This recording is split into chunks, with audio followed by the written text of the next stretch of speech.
Here. Mr. Ucolito. Yep. Ms. Papiano, Ms. Hona here, Mr. Kisco. Here. Ms. Richardson excused, Ms. Toder, Here. Mayor Carbone, Mr. Aram, Mr. Barlow, Ms. Ferguson excused, Ms. Klimaszewski, Ms. Lebowski. Here. Mr. Petrozelli. Here. Ms. Schulte. Here. That's it. Policy number 5041, use of private technology devices by students. Let me get this. Okay, so this reflects the wording verbiage that we talked about the other day. So it's all included on page 2, where it says Torrington High School. So that's the paragraph that adopted part of the middle school. So students may bring cell phones to school, but must ensure that they are turned off or on silent mode and locked in a district-issued cell phone pouch throughout the entire school day. Students will lock their cell phone pouches upon entry into the school building and unlock them at dismissal. Now, this part is exclusive to the high school. Cell phones will only be allowed if requested by a teacher as necessary for a specific lesson upon approval by an administrator 24 hours in advance. If approved, the mobile kiosk will be signed out to the teacher for that period or the day. So that's the change there. And then I'm just going to refer you to the other change on page 3. We used to have under disciplinary action section E, we had 6, 1 through 6. And as Brian Scott presented the other day, he said that really very few students went beyond the 3rd offense. And once they went beyond the 3rd offense, it really had nothing to do with cell phones. It had to do with defiance and their response, which was totally inappropriate, which became something totally different, which is addressed in our discipline and our student handbook, as well as our policies.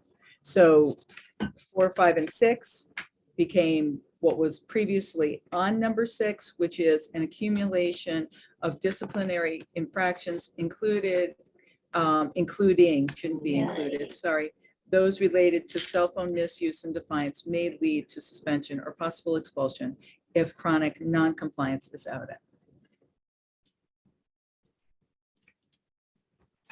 So those are the 2 changes. Another change in the second paragraph in E. Yep. In addition, students that violate, I thought we were eliminating that whole paragraph. We are, you're right, sorry. Because it's encompassed in And the other stuff. Paragraph The 1 paragraph. and all the, and the One through 4. page 3, paragraph 2, section. Under E. section E, paragraph 2, sorry.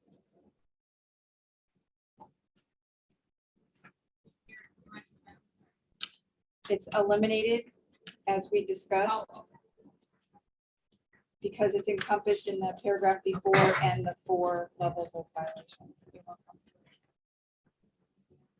2 things. On page 2, under the elementary school, that we're going to eliminate or dash. Oh, that's right. Yep.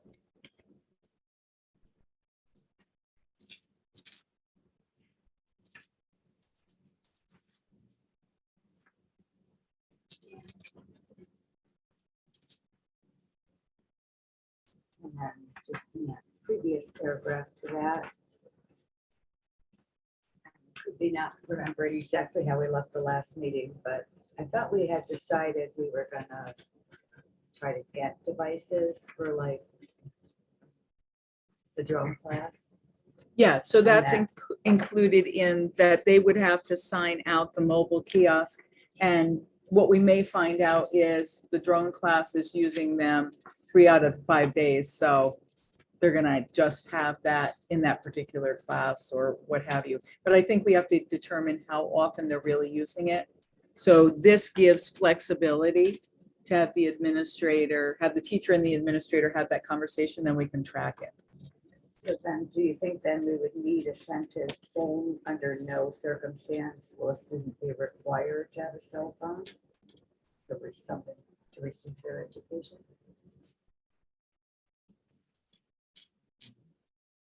Can, Or one will be provided, yeah, or- because we're not gonna provide them with a cell phone. We talked about giving them an iPad if they Right. needed help.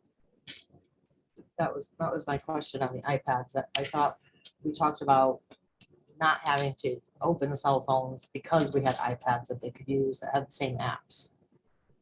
Right? Right, So wouldn't and we that can make eliminate the sure need of having to go back and forth with to a even have the mobile kiosk. kiosk? That's what, and that's what we have to live through some of this. Right, To it's- see. of course. So, right, But and the s- iPads are available, we can Because we make them don't expect available if, every right, student to have a cell phone, so. Right. And that's what, yeah. So Should that, make So- that clear. that should be indicated then there, Yeah, maybe. The policies on the reasonable to say administrator with our notice can, but I think Fiona's point is right. That we should be specifically clear. That at no time will a student be obligated to possess or use a personal electronic device for educational purposes. Give that to Marissa. Or repeat it for Sue. I'm gonna repeat it. Now that's- okay, I got, at no time will a student be obligated to possess or own a, Personal device, electronic device to meet their educational needs or ended however you want. To be clear. It's not just cell phones, right? At no Right. point do we want to require them to bring their own Anything. iPad. Right, Right. exactly. no, I think that sounds good, educational, to meet their educational needs. And you may just put a period there, Period. Yeah. Right, right. and I think that works, and then we can just add that. Because we'll be giving them an iPad if they need it, or Whatever. plus needed. they're getting the MacBook, which MacBooks, right. really should help, because Yeah. that will allow them to do many things. And we did discuss that. Yes. Can I just ask one question? Before you mention that, if you see that a class is requesting it 2 and 3 times a week, you may just put a kiosk in that room? We would, not in that room, we would give it to the teacher, or like, we could have a mounting station, but the teacher would have to take it on and off. So we would give it to the teacher and keep it under lock So it and key. circumvents the teacher requesting it 24 hours prior If they're using it, and approved by the 3 to administrator. 5 So that times. classroom would have it all the time. Well, the administrator would still have to approve. The administrators would have to approve, Wednesday use at of 2 it. o'clock or. Right. Right. whatever it's gonna be. But she's saying that if they see that they're requesting it twice a week, they may just give them one full time. But it would still be The signed majority out. of the week, No, I thought then If we would they- be getting them iPads or some other. some other Right. something, but I think we're gonna have to live some of this, and then we'll give you the report back. If it's constant and we can use iPads, because the system allows us to use iPads, it would be great.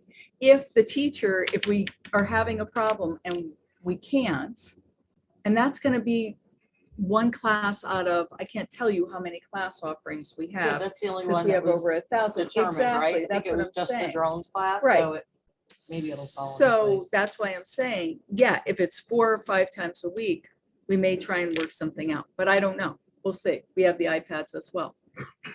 We also said we were gonna come back in January. Right. And Mhm. review it. So I Review mean, I think everything. if we give it from September till January, then you'll have a whole, we Right. may have a Slew whole of different look information. at it. And we may need to do something very differently, and we can always update a policy. Right. If need be. I think we just have to live it. So agree. that's all. We do. But I think like the fear is that giving the teacher, so the teacher has it. One fear is the teacher will always have it. Right. And that can't be, because other classes might need to use it also. So, We have enough kiosks. We talked with them about that so that teachers could check them in and out. So we have like 5 extras. So say it's a given day where, oh my goodness, all 5 teachers need them, we could check them out. I don't think we're gonna have that need. I don't think we're gonna have that request, because none of the middle school teachers. Ever needed said- it, right. right? Yeah. Right. So, Right. and the kids are gonna have the MacBooks. So I Right, really right. can't imagine, other than because of the software in the Mhm. drones class that makes it specific, that, and then we say, okay, we just have to make sure we have iPads for everybody. Mhm. right, but we don't want teachers abusing it either. Correct. So we have to have the. Right. Or to have the pressure of, well, I know you have the kiosk, can't you just open, and that becomes the Right. focus Right, of right, that right, class right, period instead of, Just getting tormented, right? yes, To open their bag. yeah. So, and I'll give a report after, like I did with middle school, after the first week or first weeks when we meet as a full board anyway. Yeah, Yeah. I'll give updates And you sent us emails too, the Yeah. first week. to let At you the end of the know day, what yeah. the number be of perfect. infractions were. And yeah, I think that was helpful It for was all of very, us. yeah, it gave us a gauge to Right. hopefully what to look forward to. Right. I actually Nice even one. saw that a restaurant is requiring that they use the younger pouches. Where? I can't even remember where it was. I think it was New Jersey. Wow. Yeah, so they're saying they really want people to emphasize. Yeah, and they said they have a wait list in terms of reservations. So it's kind of- Really? Yeah, And it's there kind you of funny. go. Yeah. So it isn't. Yeah. Well, that- Yeah. yeah, no that's- more don't go of there, that Ally. either. And But it's I all just thought that restaurant was alley. really interesting. Yeah. So. Does anyone have any other questions? CMC signature. Okay, we'll talk a little bit about that. So we have to bring this to the board because we just need approval. This is so, the funding that we get back from the state. I go into the system, sign off on it, I confirm the number of meals. And then I sign off on it, vote it, works, I get the money back. So this is just the board giving me access. in order To all to that do information. Yes. Yeah. Yeah, and then I don't have to approve. It should be the Yeah. business Yeah. manager. That's really where I really That's the like primary this. goal here. Yes, That's one so thing you won't please. have to do. Exactly. So Scott is, and our business manager usually does it. Scott brought it up when he first got here, which was wonderful, and said, hey, when are we doing that transfer? And Great. yeah, so I was very happy about that. Yeah. Yeah. All taken. Yeah. Make it And we clean. asked a lot of questions about that, so. That's fine. Yeah. Oh, good. Proactive as Yes. always. And Yeah, then make sure it brings if this the to- board approves, Ellen, we will be Yeah. asking you to sign the form as well. Sure. Okay, Which one? Kristen? Is it Kristen? Yeah. Oh, okay. Yeah, she's very good. You're back up. Stays right on top. Yeah. Any questions about this one? Possible action regarding the Washington DC field trip date. Thank you for coming again. You them again? Sure, yeah, so I'm not sure how in-depth, like of a presentation you'd like tonight, because I know many of you did it, but then some of the people aren't. But I know for especially, I'll have, kind of have my handout from last week from anybody that couldn't. So this is Mr. Sizer that ran the trip last year. Yes, so, so I had the honor and the privilege of coordinating, yeah, so if anybody needs the sheet from last week, okay, to take on the field trip, at the end of, well, last school year, the school year before the one we just ended, Brian, through Sue asked, called me down and asked me to take on the responsibility. And it was something that, no, I was excited to do. I was, it was, I knew it After you'd was. said yes, you got used to the idea. Yes, then you were no, happy, right? absolutely. No, it was definitely an opportunity because I know how important it is to generations of middle school students. And frankly, if somebody like me didn't take it on, then it wouldn't happen.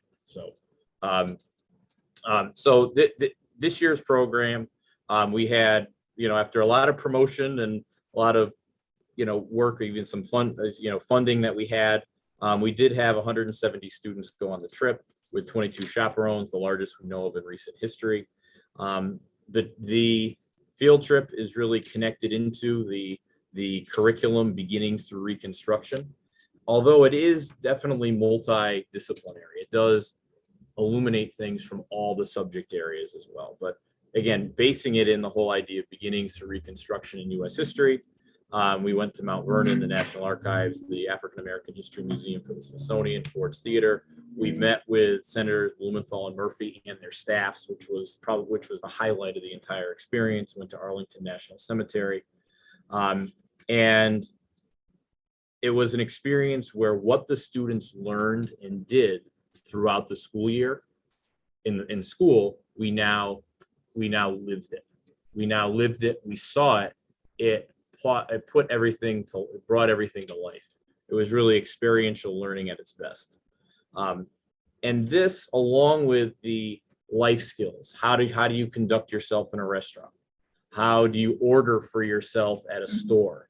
And these are things you may not think of, but seeing students struggle with that, especially ordering for themselves because they don't do that, was special. You know, it was unique, but it was also a special opportunity. And then the other thing is that families today, they don't eat around the dinner table. They don't go out to eat. And really teaching them how to conduct yourself in a restaurant, I think, is a very important life skill for them to have as well, with that they learned through this trip. In addition to the friendships that they developed and the opportunity to look forward to this that they had throughout the school year. The first thing I did the first day in class, I brought up a picture.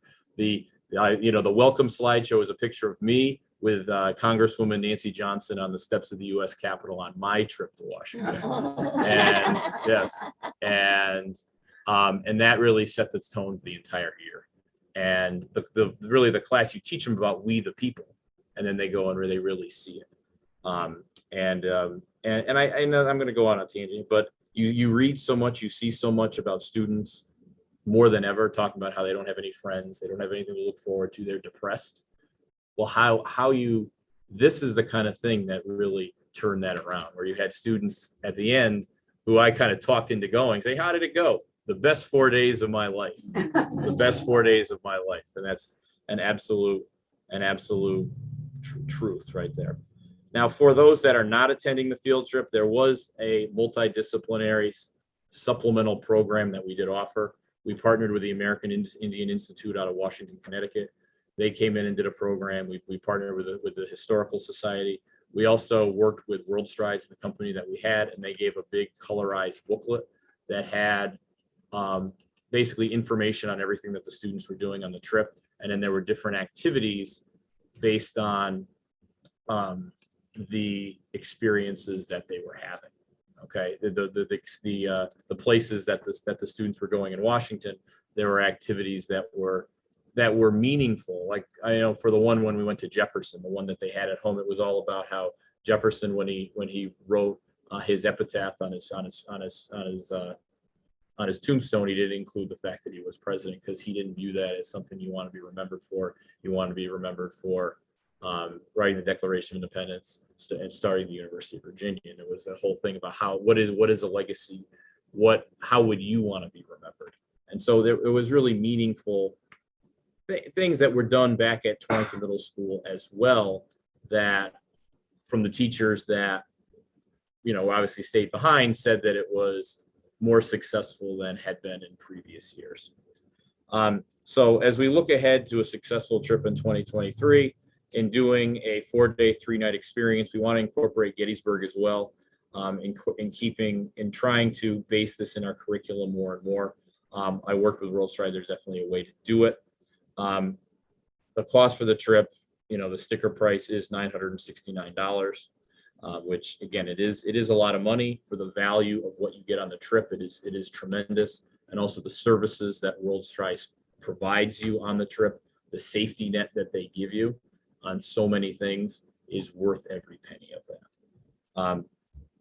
So as we look at the dates of the field trip, I'm sure that's what many people are looking forward to, talking about tonight the most.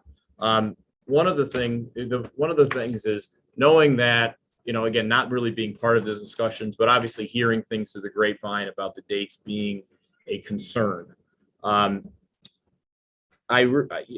While I was doing this, I was constantly thinking about other times, other ways to do the trip. And in the end, you're like, oh, well, could you do a trip on another? I guess you could. But one thing I learned was that the fact that the trip was done during this time for the last umpteen years, there's a reason for that. Okay, there's a reason for that.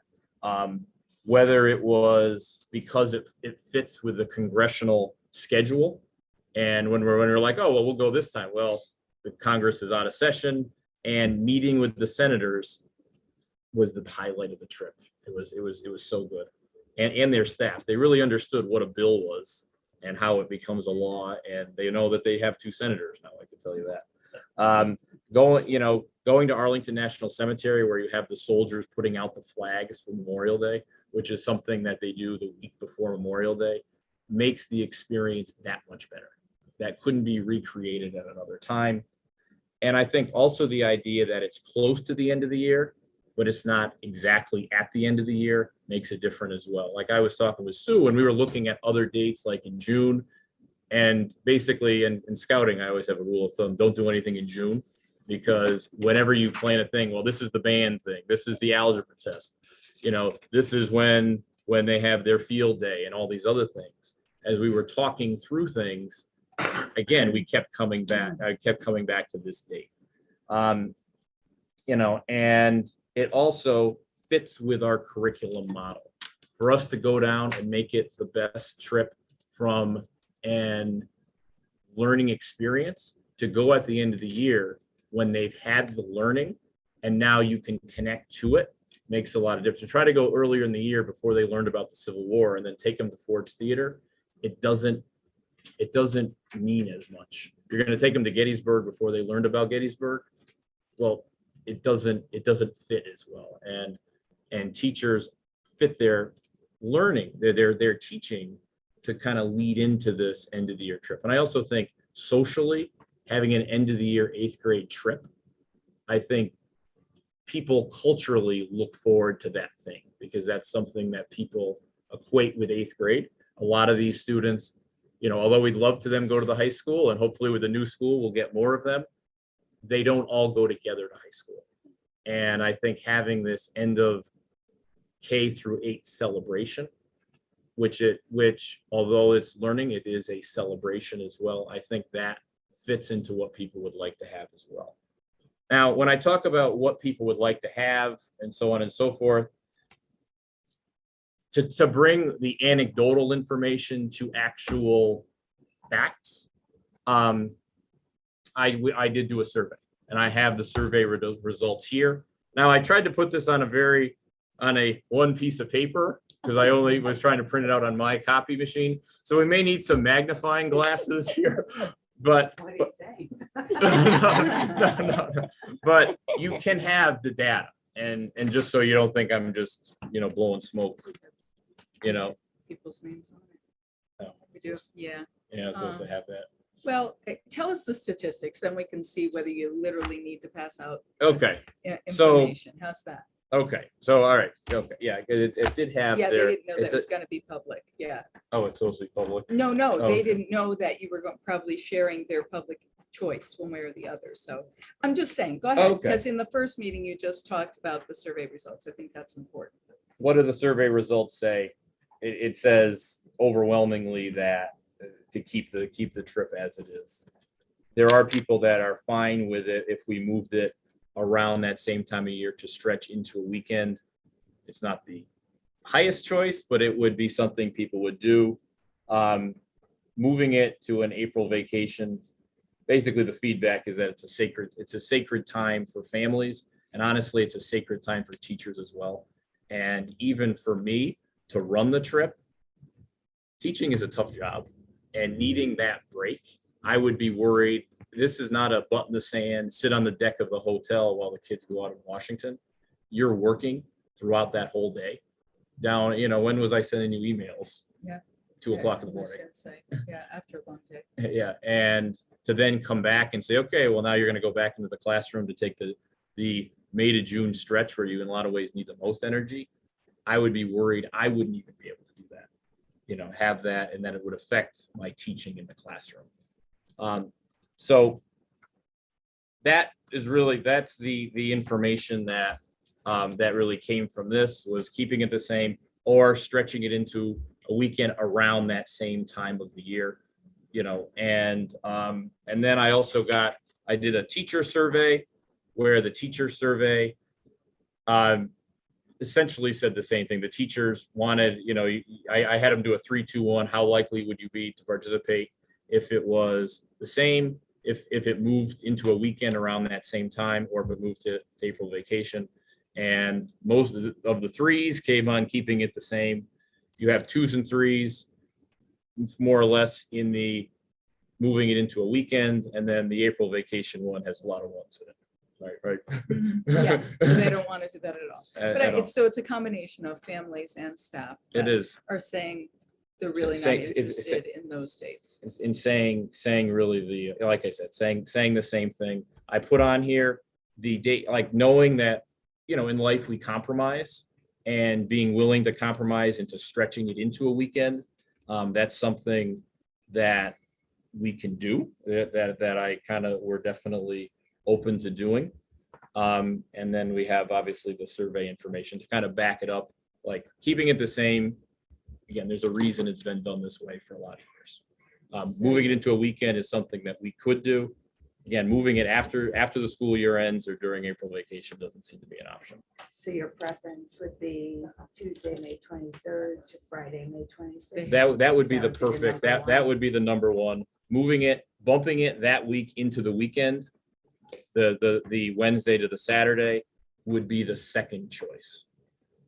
And again, I know, and I because I hear something, obviously Sue has mentioned and stuff like that about the number of school days that are, and understanding that. Now, as we also talked about last week, I think all of our goals would be to try to have as many students go on this trip as possible. And when you look at the surveys, if you don't go on the trip, or what is your biggest concern about the trip? The biggest concern is cost. It is cost. It's not the only concern. I think many parents would make it work. But this year we were able to get our numbers up from 130 to 170. Yes, there were more students in the school, but in 8th grade, but really we were able to, through fundraising that was done the last couple of years when there wasn't a trip, accumulate basically a nest egg of $12,000. And as I was able to use that money in $400 scholarships, basically, to help 20 students go on the trip that wouldn't have been able to go otherwise. And I think developing a fund to be able to provide that money is one of the keys to getting, I mean, in a perfect world, my thing, I want to have as many students that want to go on the trip be able to go on the trip. That would be my goal. And obviously how to work with that financial piece of it is something that really I would hope we all could work on.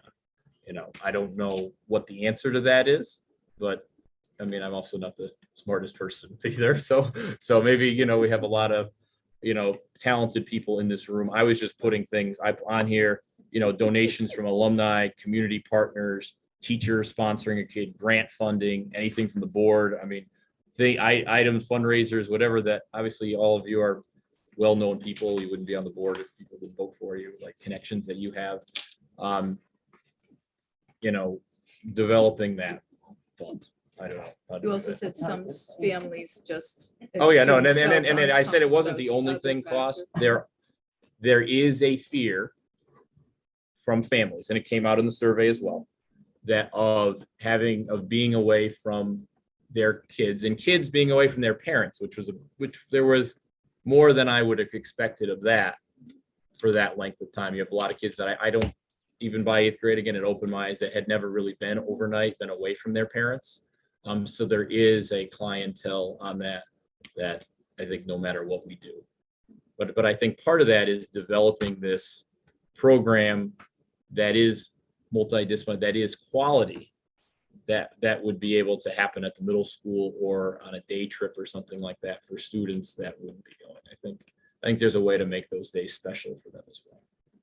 So I think it would be helpful as people are registering for the trip, if we could get a number of how many students would like to attend, but can't for financial reasons, Okay.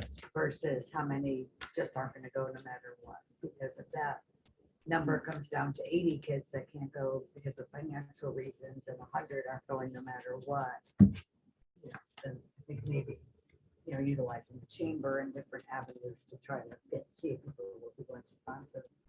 Somebody who could work, but I think it's important that we, need an idea. an idea of how many kids, that's the only thing prohibiting them from going. 170, what percentage of the eligible student body was that? It was about half. Half? How many- What's the student population in that group next year? It should be 240. I right? don't think it would be. No, because we have less in next year's 8th grade class. So it's probably like 350, 340. This year it was really high. It was like 375, 370. It fluctuates during the year, but Any questions? Anyone have? Go ahead, Sue. I'm just wondering what changed from last year, because we did get the same report that you gave us, Jeff, and Okay. I appreciate it. As far as the reasons why, the Congress being in session and, your curriculum and how it kind of followed the whole trip and planning and things like that. I just don't understand what's different, because last year the trip was going to be canceled. We had to vote to let them go during the school year because it was going to be canceled otherwise, unless we voted on it, because they were told they couldn't go during the school year. Weren't there some like procedural glitches? Didn't we have some glitches with the procedures? It came to us late or something. We haven't even gotten the request, the Well, formal but then request we for also this. talked about other things of how it impacted the other schools. Mm-hmm. And I think there was some work done on that where, at times staff members were pulled from their schools, not the middle school. Mhm. For instance, the elementary schools were impacted because this person was going on the trip with their children. And that's not going to happen this year? And that was a district-wide. So what's Concern. changed is my question. Well, I don't know. But I mean, I think that was part of why. We talked a lot about that, I remember. We did. There were a couple teachers that were going because their kids, only, Right. not a lot, Right. because their kids were in eighth But grade, but I still don't. But it also impacted in 1 year, in my case, it was the secretary was gone for the 4 days, Right. and you don't get substitutes. For I some get of that. those I staff. understand that, So that Kathy, was but I part of don't, it. I'm just wondering what's different this year? We've been doing this trip for the same week. Last year, it was literally canceled. It was going to be canceled until we voted to say, okay, they can go. We'll talk about it next year. The same presentation we had Mr. Calabrese talked to us, Mr. Lafreniere talked to us, and there was, I think, another teacher that went on the trip for many years, talked to us and gave us all the same information that Mr. Sizer is giving us. I'm just wondering that clearly nothing has changed Well, I think a because I'm couple not things. getting an answer. Well, I think this last year too, I think COVID was also part of the issue. I mean, people on the board individually had concerns about pulling kids out of school Mhm. and leaving because also of COVID, because the kids are so far behind. Okay, so that's So kind I of the think it's answer I like was a looking for, combination of because those everybody's things. looking at me like deer in headlights. Yeah, I'm no, just no, wondering no. what's We had different. this discussion. There was on- also frankly a lot of pushback from yours truly and other members of the board about moving the trip when it didn't need to be moved. And I imagine maybe. that I was didn't part of want it the to be moved either. consideration. I'm just saying, I'm not opposed to that. I Right, wanted it so, to stay the way it is, but I can't, I think it's just. it's a just response to frustrating that we're having this conversation again, the same presentation again, a year later. It's like deja vu. And my question is why? They weren't sure if they'd be going, how fast, how far advanced the parents have to, agree to take, go or not go, or could they get their money back? And if things were open in Washington We're open in because of Washington, what's COVID, another right, issue? right, and the What we'll be able to busing, do. I think it was a But combination. of I all have of a them. very strong recollection of it just being more on the fact that they were going to miss academic time. It was We did talk COVID, about right? that. We Yes, did it talk was about more that. And focused on And that. we So pushed my, back, and I think that's why it's now back to how it used to be. right, That's my sense. because they have the full school year, which makes sense. Right, yeah. But I would like to be able to even to respond intelligently if someone asks that question other than us. Because it was we had so many meetings around it, and it just was frustrating to have to have the conversation again. That's all. Yeah, I think it's helpful to have the perspective from the families, and Mhm. I don't believe that we had that at that meeting. Because I don't I remember. think, yeah, Jeff sharing that and doing the survey has been very eye-opening, just in terms of the number of families who are saying, you know, we wouldn't be able to make our kids available during that time, Mhm. because that doesn't work for us either. So I think there's one factor, and then like Kathy was saying, we had problems just in terms of some protocols and procedures that got cleaned up. So I think COVID kind of gave us that time to say, let's step back and let's really look at this Mhm. and do it differently. And I think it was great that all of that money went to kids. And Mhm. so that, I think that made a huge difference. Mhm. Oh, absolutely. Yeah. The other part, so I didn't really have an understanding, because my preference would have always been to not do it connected to Memorial Day weekend. 'Cause that to me just seems like the craziest time to have buses traveling back from Washington Mhm. on one of the busiest travel days of the year. Mhm. So I didn't feel when we talked about it last year that I had an understanding of why it Why? had to be that week. Right. And I think I now I agree. understand a little bit more Mhm. why it has to be that week. I didn't get that last year, and it wasn't, I think the presentation was more what they do when they're there, Mhm. which I understood, but I didn't understand Congress being in session and flags and, but that was just me individually. You guys might have. Yeah. So I think that makes me feel a little bit differently about why it's that week. And I think the concern of others was also the out-of-country field trips all occur not during school time. Mhm. So why couldn't this occur not during school time? Mhm. It's really up to I the mean, if there's board. legitimate reasons as to why, and I think there are, and I've always thought there are, I'm all for it. I was never against it. But I just wanted that cleared up as to what changed. That's all. Yeah, and I It's think the different. refund was a big thing now that There I'm was- there was all remembering. It was kinds of questions. The Because refund they was a big couldn't thing. commit on whether they would refund the money. Right, Well, right. for World Strides, when you sign up, you can sign up, for a little bit extra money that you pay, you can buy insurance. That was the big That debate was the last thing, year, right. was a bunch Who of could people afford want- it? hadn't Didn't gotten buy it. insurance. Hadn't gotten it, Yeah. so- I didn't get the insurance, I got burned. Did you? Thanks, it was the first year. The first year I canceled. Of course, COVID. Insurance is a scam too. Yes, I think there was Exactly. unfortunately a lot of stuff because of COVID that impacted it as well, not just. I think the kids learn more these 4 days than they do in 4 weeks, so. Yeah, the hands-on is huge. Right. I think I used the phrase like when they Socializing. meet, and it was kind of cool, like Chris Murphy actually brought his legislative staff there. And they really understood like how a bill, like it was Schoolhouse Rocks, but like in real life. Yeah. That's really what it was, it was, it was really like, I think that was really the highlight. And I could tell you now, they know they have 2 senators because they actually saw it. Like you tell them that all the time, but when they actually see it, then it clicks. And when they see the Constitution, I'm like, okay, we said the whole year, it says, we the people, you're gonna go tell me, what does it say? And they said, you're right, it does say that. Exactly right thing when you see the actual Constitution in the articles. One more question on funding. Are you planning on bringing something to the budget committee for funding? Because I think we talked, I guess I'm just gonna say probably the answer would be no, but I'm just. I don't know, I would, I Yeah, talked I to Sue think- on that, or not yet. Eddie could hear. I think we're gonna try and look at Fundraising, donations, yeah, yeah. and fundraising. and Sponsors really- and things Yep, like that. Okay. Exactly, All right, and reach good. out first. Okay. Yep. But I Just do as we do think, with every I do fundraiser. think on the funding, I think, and this as a board and it is a team effort. Mhm. Definitely fundraising is hard, Right. and how to do that. That, we're gonna have to work together. Sure. And we will. Any other questions? Do you have another one? No, we said don't raise your hand.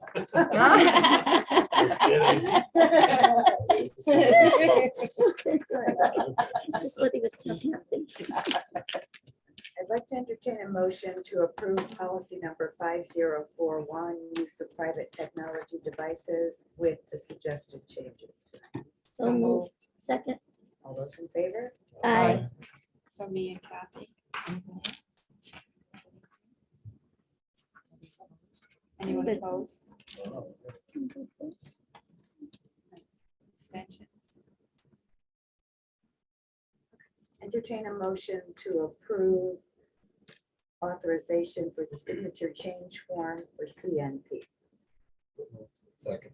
All those in favor? Aye. Gary and Ed?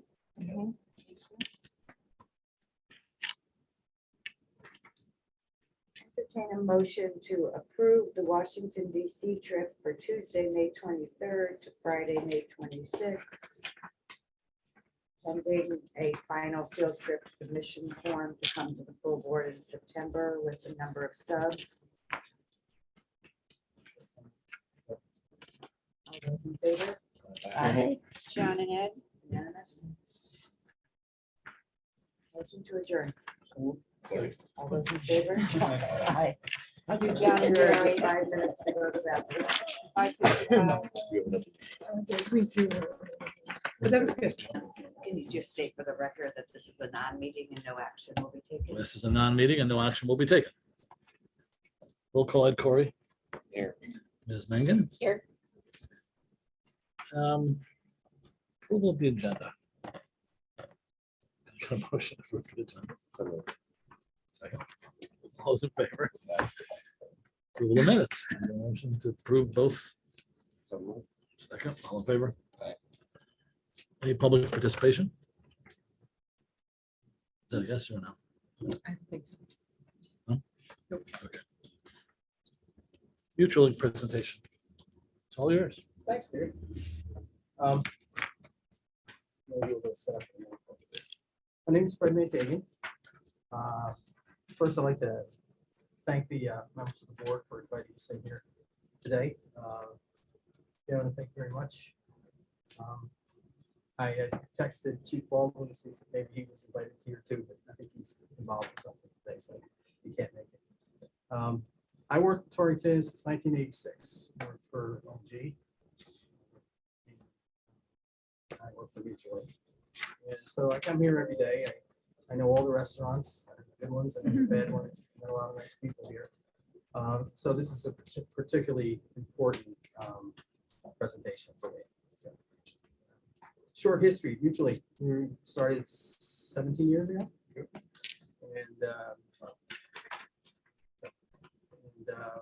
we started after 9/11, and there was a need to connect first responders who found out that during 9/11 they had a lot of communication problems, right? So a lot of people did this, but we did it from the aspect of connecting their radios. That's really what they use. The radios work the best, but they all have different brands, they have different frequencies that they're on. So in simplified 2022 terms, we kind of like put them in the cloud, did the translation and sent them back. So all the radios can talk to each other. We are, school security has become it's kind of like a natural outgrowth now of what we've done. We spent a lot of time laying foundations. So we are in all of New Hampshire. For instance, we're all first responders. Now we're working in New Hampshire to get into the schools. In Arizona, we are in 4 counties, countywide, 4 counties, and they've just appropriated another $20 million for the upcoming year that we're going to be doing some work there as well.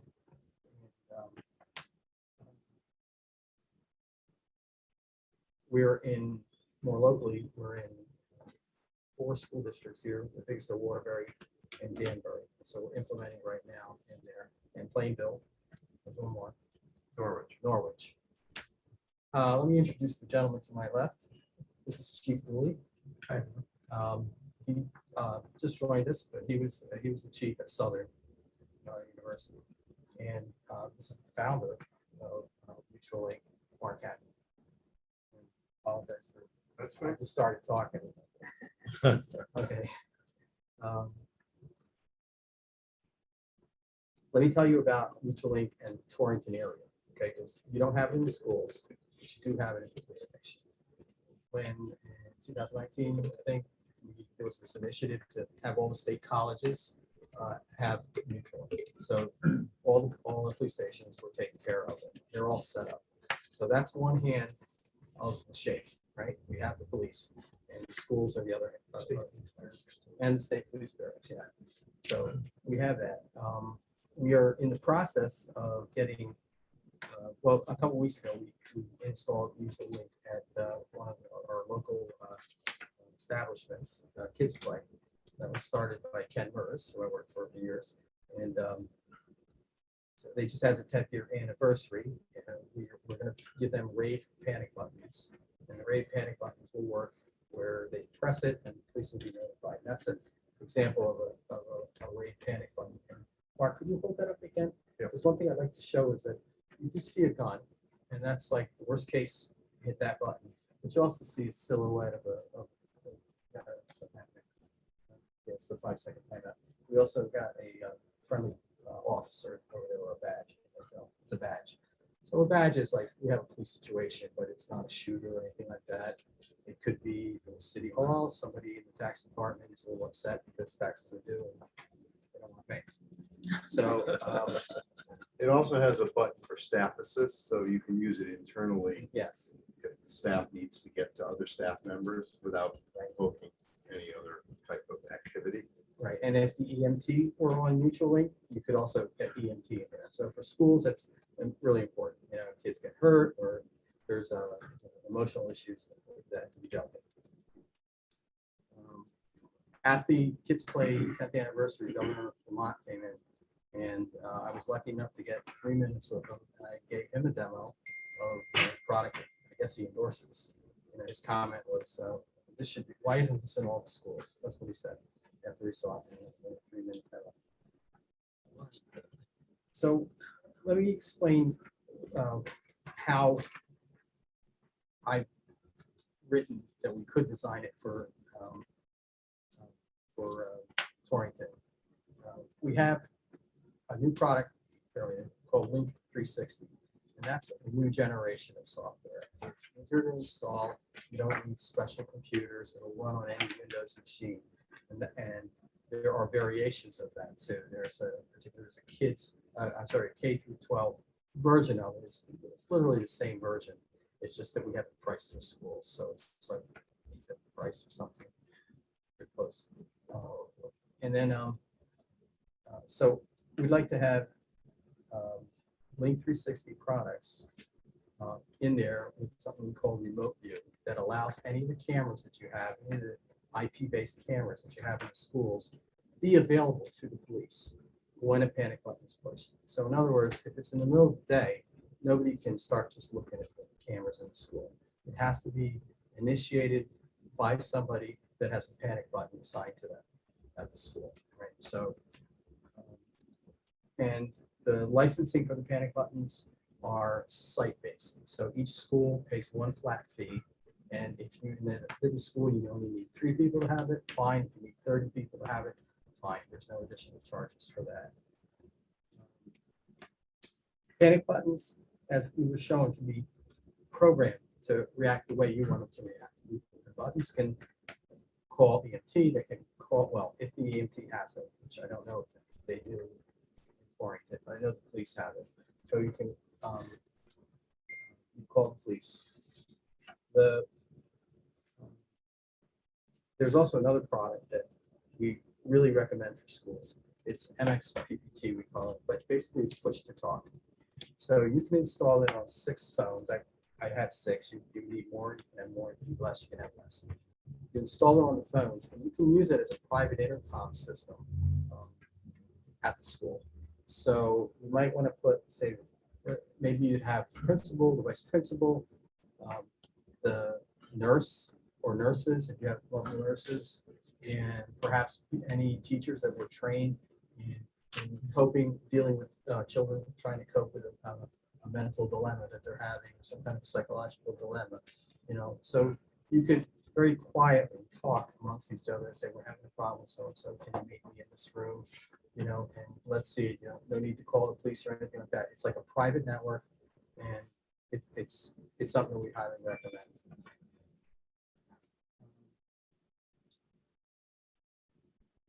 Another thing that we want to put in is the ability for your radio systems to communicate directly with the police. So I understand you're going to use Motorola radios soon. And that's great. They're great radios.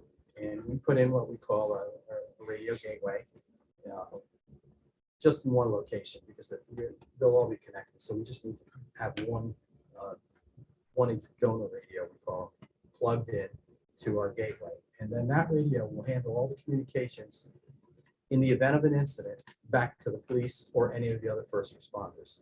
So whoever has MutualLink and has radios that are part of your panic button response, the minute you start the incident, you can use your radio to talk to them. You can say, we need help. There's some kids here and they're causing the ruckus. And you don't have to go looking for a phone or anything if you have your Motorola radio with you. So if you have an SRO and he's got a radio, the principal's office might have a radio there. They might even have a base station. I don't know what you guys want, but it doesn't matter. We just need one radio and we hook to that, and it'll work at all the schools. Right. So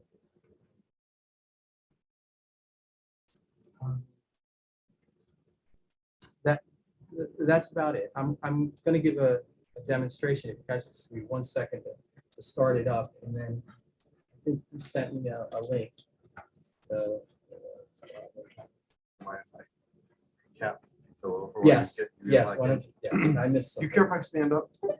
Great.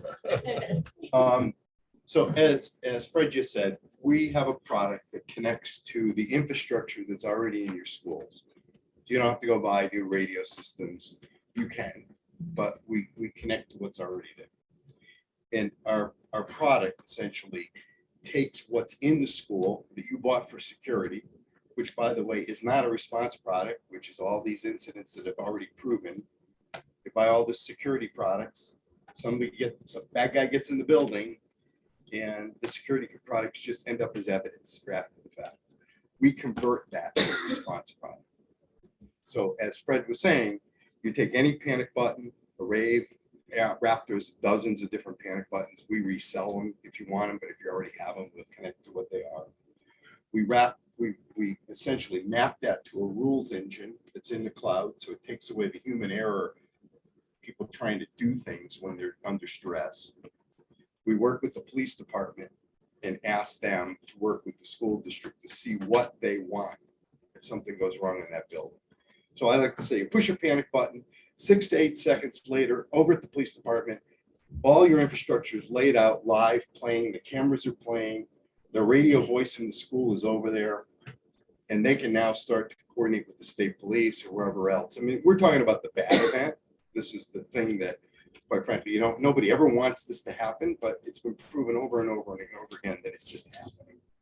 And you don't know where.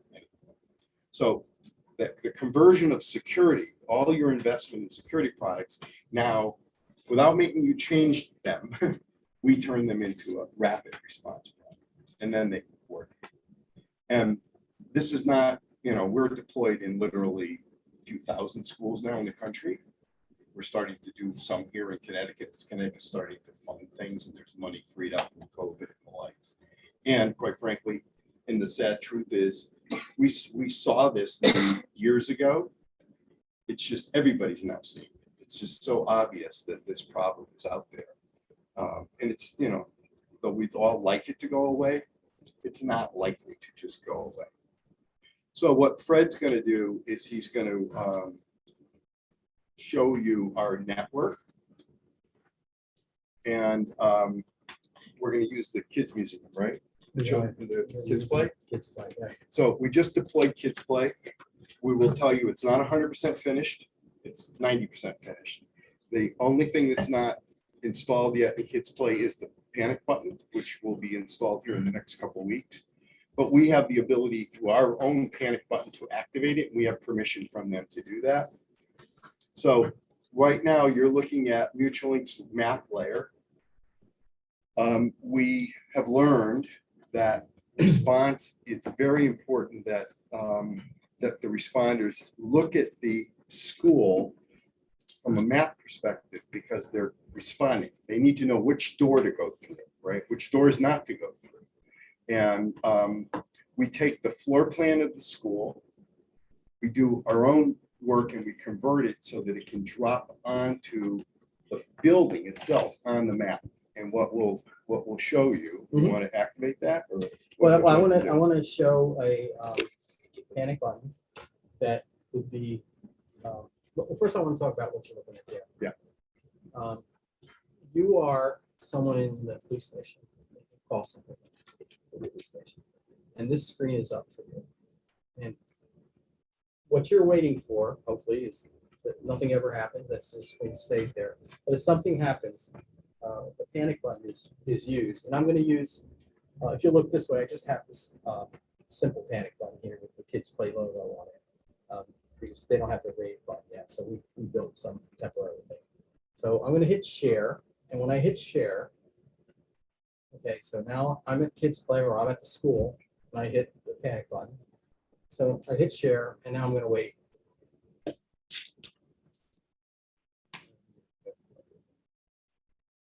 You have a connection? Yeah, no, this is connected. All right. Yeah.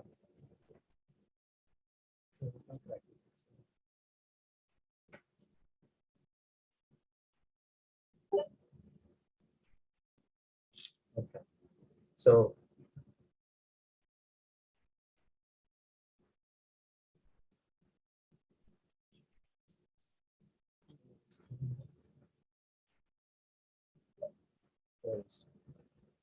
that usually takes like 5 to 8 seconds, and it's a little slow connection. So it says Kids Play building has been shared to Kids Play Museum building has been shared to Kids Play Museum incident.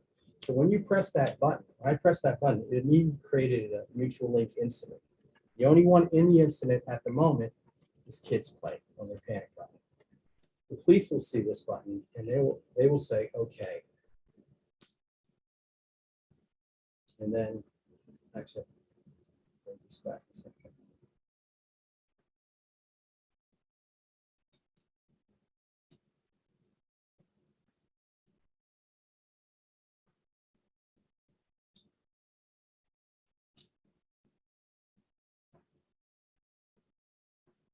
You think it's going to be sharing? It's close to the top. It could be the Zoom.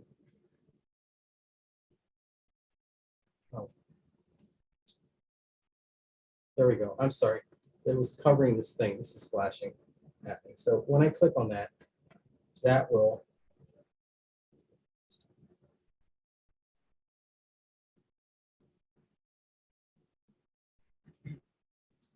You on their Wi-Fi? What do you want?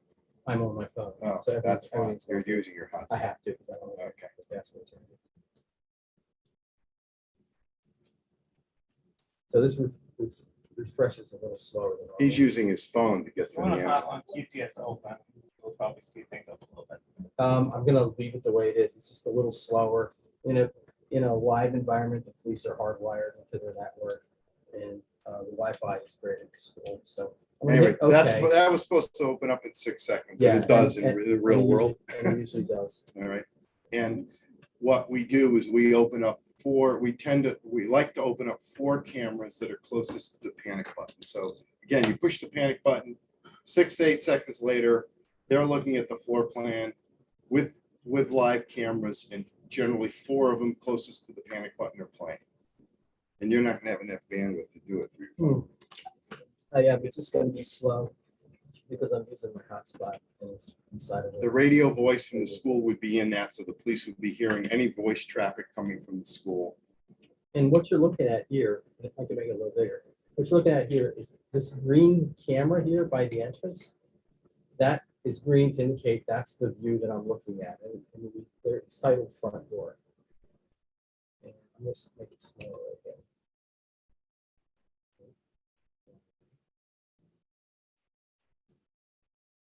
So when you say it should display the 4 closest cameras to the panic button. Yeah. So It's it's reading, programmable. right, so, if there are 100 cameras in our school building and I'm standing in classroom 205. Yep. And I hit the panic button, your system knows where I am standing in the building and will display the 4 closest cameras? Is that what you're It suggesting? depends. Okay. And the straight answer is, With Ray, If with a soft client panic button like this that I showed you, we can't guarantee, nobody can guarantee accuracy. Right. but the thing about a soft panic button, though, that is important to remember is it's always with you. You know, With the a hard buttons, we can, like, if we put a hard button in the light, then I see, know to yes. bring up those four because we scripted it in advance. We tell us that. And we can absolutely integrate with hard buttons. And they're a great idea and possibly a hybrid solution too. I mean, Plainville just did their phone system, 4-digit code, Yeah. hard panic buttons, and rave. Yeah, They got more panic buttons in the Plainville schools than you could So the imagine. phone right? system is like a hard panic button, yeah. in the sense that if you are at extension 90001, we know where 9001 is here. Right. So we scripted to say the camera's around there. So if, I'm sorry to interrupt Yep. here, but just to follow this sort of where it goes. So if I'm a teacher in the building and I use my cell phone to indicate that something's going wrong in my classroom, is there some mechanism programmable, even if it's user inputted, to say, like, I'm in this classroom, right? So that, you know, that information can move quickly and the police department Yes. can do the appropriate. So if you use a rave panic button and you push the button, the first thing it's going to do is send our system a message. This all happens in like less than a second. Right. It'll send our system a message. Takes us about 6 to 8 seconds to process that. Go to the map, put that up, and play we play 4 cameras. We can play more if you have enough bandwidth, but we know everyone can pretty much play 4 cameras. And bring in the radio voice. That goes over to the police. The panic button now goes to 911. So you're talking to the 911 saying, I'm on the 2nd floor or whatever. That can go into this incident so that everybody can hear it. Okay, so the dispatcher is the connection point Right. there. Okay. At that point. Now, that whole activity can be at the Torrington Police, but it can also be at the Connecticut State Police. That's just a decision that's made between the school system and the police departments. Right. All right. But they would all have the same thing, hearing the same thing. What's failed in Uvalde, what's failed in all of these places right now is that everybody believes that they've done the right thing. They've done the right thing for security, for day-to-day security, right? You monitor who goes through your doors with access control. You look at cameras in your hallways. You do all those things. But human error is somebody gets through the door. Then all that infrastructure doesn't help anybody in the response. So now we can take that same infrastructure and use it for the response activity. The choices of what you do we're a tool. So the choices are between you and the police departments as to what's the right response. What do we turn on? Now, just because we're turning on 4 cameras doesn't mean they can't click. They can open up more cameras. Of course. Yeah. Okay. Right. And then you can also install Link 360 on your phone and use it as a radio to talk to the police.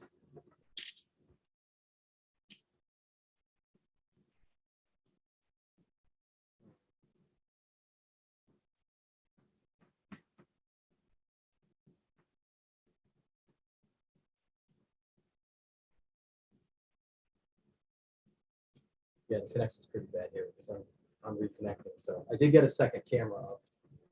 Oh, Yeah, it kicked you off. okay.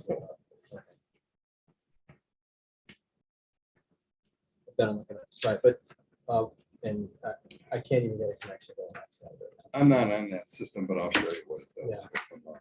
So this particular app, which he's figured some from the school, you can also, police have these, responders have them, school people can have them. So you can have a talk group that talks to the police in this app, but you can also stream video. So that camera view would be streamed into that same event. So that somebody was in the school and they had it or leaving the school, they can have that technology at the same time and stream into it. Yeah. So it coordinates all the things that you already own with software that's full multimedia, voice and video, and brings it all together with multiple agencies to respond. It's essentially what the platform is about. And multiple agencies that are on different frequencies. So once Yeah. they get dragged into the incident, everybody is on that same channel and can talk, whether it's 400 frequency, 800, State police are on a different one, Torrington's on a different one. And seeing that video feed for the responding officers, some of them will have their mobile data terminals in their car, but they'll also be able to see it. So it, you know, as a former end user and now working for this company, I couldn't be more passionate about what this does. I mean, he used it at Southern, and when we heard he was going to retire, we said, come on, you need another job. So he joined us. So unfortunately, that ends off my demo, but I can answer any questions you have. So if a teacher wants to use personal cell phone to be a part of the system, that is possible. Yes. In what sense? From the panic button. The For a panic button? And the mechanic Yes. Like- as well, right? So there's a certain number of licenses that the school, it's not an unlimited, there is an unlimited number of licenses for staff for the panic button. Yes. So you Per have school. 50, you have 150 people. If you have a substitute that works in more than one school, that we geofence each school for them so that when they're in the appropriate school and they push the button, that school's infrastructure is what gets launched. The PTT app that we showed you, you figured 6 I per put school. 6 in there. I mean, They're- we can they're- adjust that. You can say the high Then you school. said there could be more. I'm just thinking teachers might object to wanting this app on their phone. It might not have it well received, which might limit its usefulness. Can I respond to that? Sure. 5 years ago, what you said was, and we've been doing this for a lot of years in schools. 5, 6 years ago, our biggest customer at the time was Seminole, Florida, 69 schools, lots of teachers, as you can imagine.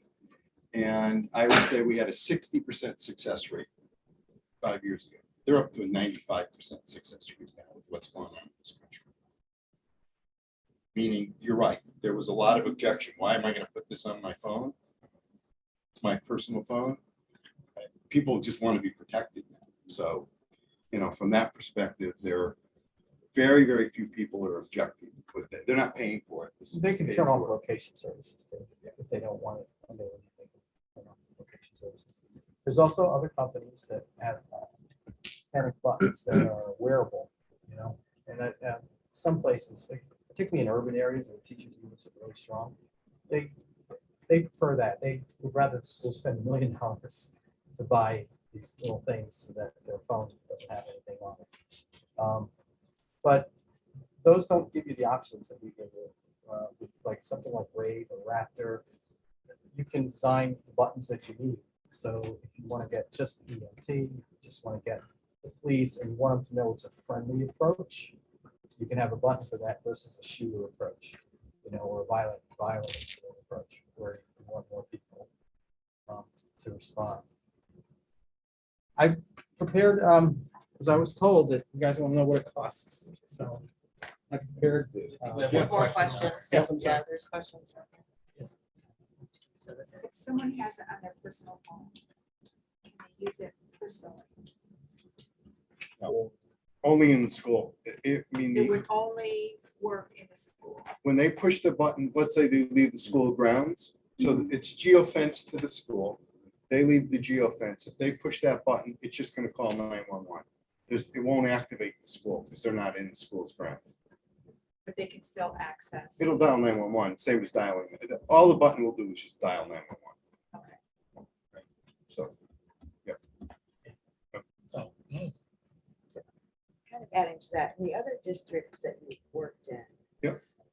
Are they requiring that everyone's using their personal devices, or are they providing a device? Because it is something that would need to be negotiated with the unions. So There- what I is mean, your experience? Our experience is that, no, the school systems aren't buying people phones. Now, what Fred just indicated is we do know school systems that are not using apps. They're using physical lanyard type panic buttons. Completely different cost structure. I mean, you're talking, you know, we just saw a project happen in the Las Vegas area. It was at $8 million just for the panic buttons. I mean, they had a lot of schools, but it's a lot of money. Like So a it just cow. becomes a funding issue. What's that? Like a cow. I'm sorry. Like a cow. A cow? Like a cow. We have wearable panic Oh. buttons. And, you know, they're like 25. In Nevada? No, Connecticut. Oh. Yeah, I mean, there's, you know, we don't have a particular requirement, like whatever's right for you, whatever your budget is and whatever's right for you, we'll connect to that panic button. So just like we can connect to any radio and any camera system, we'll connect to any panic button. We sell some because quite frankly, contractually, we can offer it for less money in a contract than if you just went to a panic button, but we don't resell all of it. We just resell a few. Yeah, that's great. And then my second question, I think it doesn't make sense to me, is like you're saying, the police department has it now. Mhm. But wouldn't it really only be effective if everyone had it, the hospital, dispatch, EMT, police? And We're working schools? on it. And wouldn't that like be a bundle? One of the videos I had watched talked about like casualties of people needing treatment.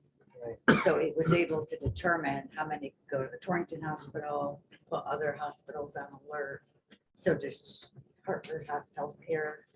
We're talking, we're working, Say they that. said we're in their budget for the next cycle. Yeah. That's what we know about Harvard Healthcare. We are in we have a massive deployment in the state of New Hampshire. But frankly, the governor paid for it, put it everywhere, all the public safety, put it all the major hospitals, the universities. They just did it, quite frankly, they just did it right up there. So does city, I'm just trying to understand, so dispatch doesn't have it and city hall doesn't have it and only the police Dispatch, yeah. department. Oh, yeah, police department has it, yes. So who would be overseeing, I guess is what I'm trying to. So Stakeholder- if the dispatch can't be dispatching ambulances and determining who's doing that role, I guess is what I'm. So if the panic button goes to the police department, the police's The police will first line of respond. defense is to come and. Right. Control the situation. Yeah. Right. But in the meantime, someone else is doing all those other things, getting the ambulances there. Well, I look at it, the worst case, they're doing what they do now. Right? They're communicating with the phone systems and whatever through their CADs now. So the absolute worst case is if they don't have it, they don't get to take advantage of the live action. They're still doing what they do now.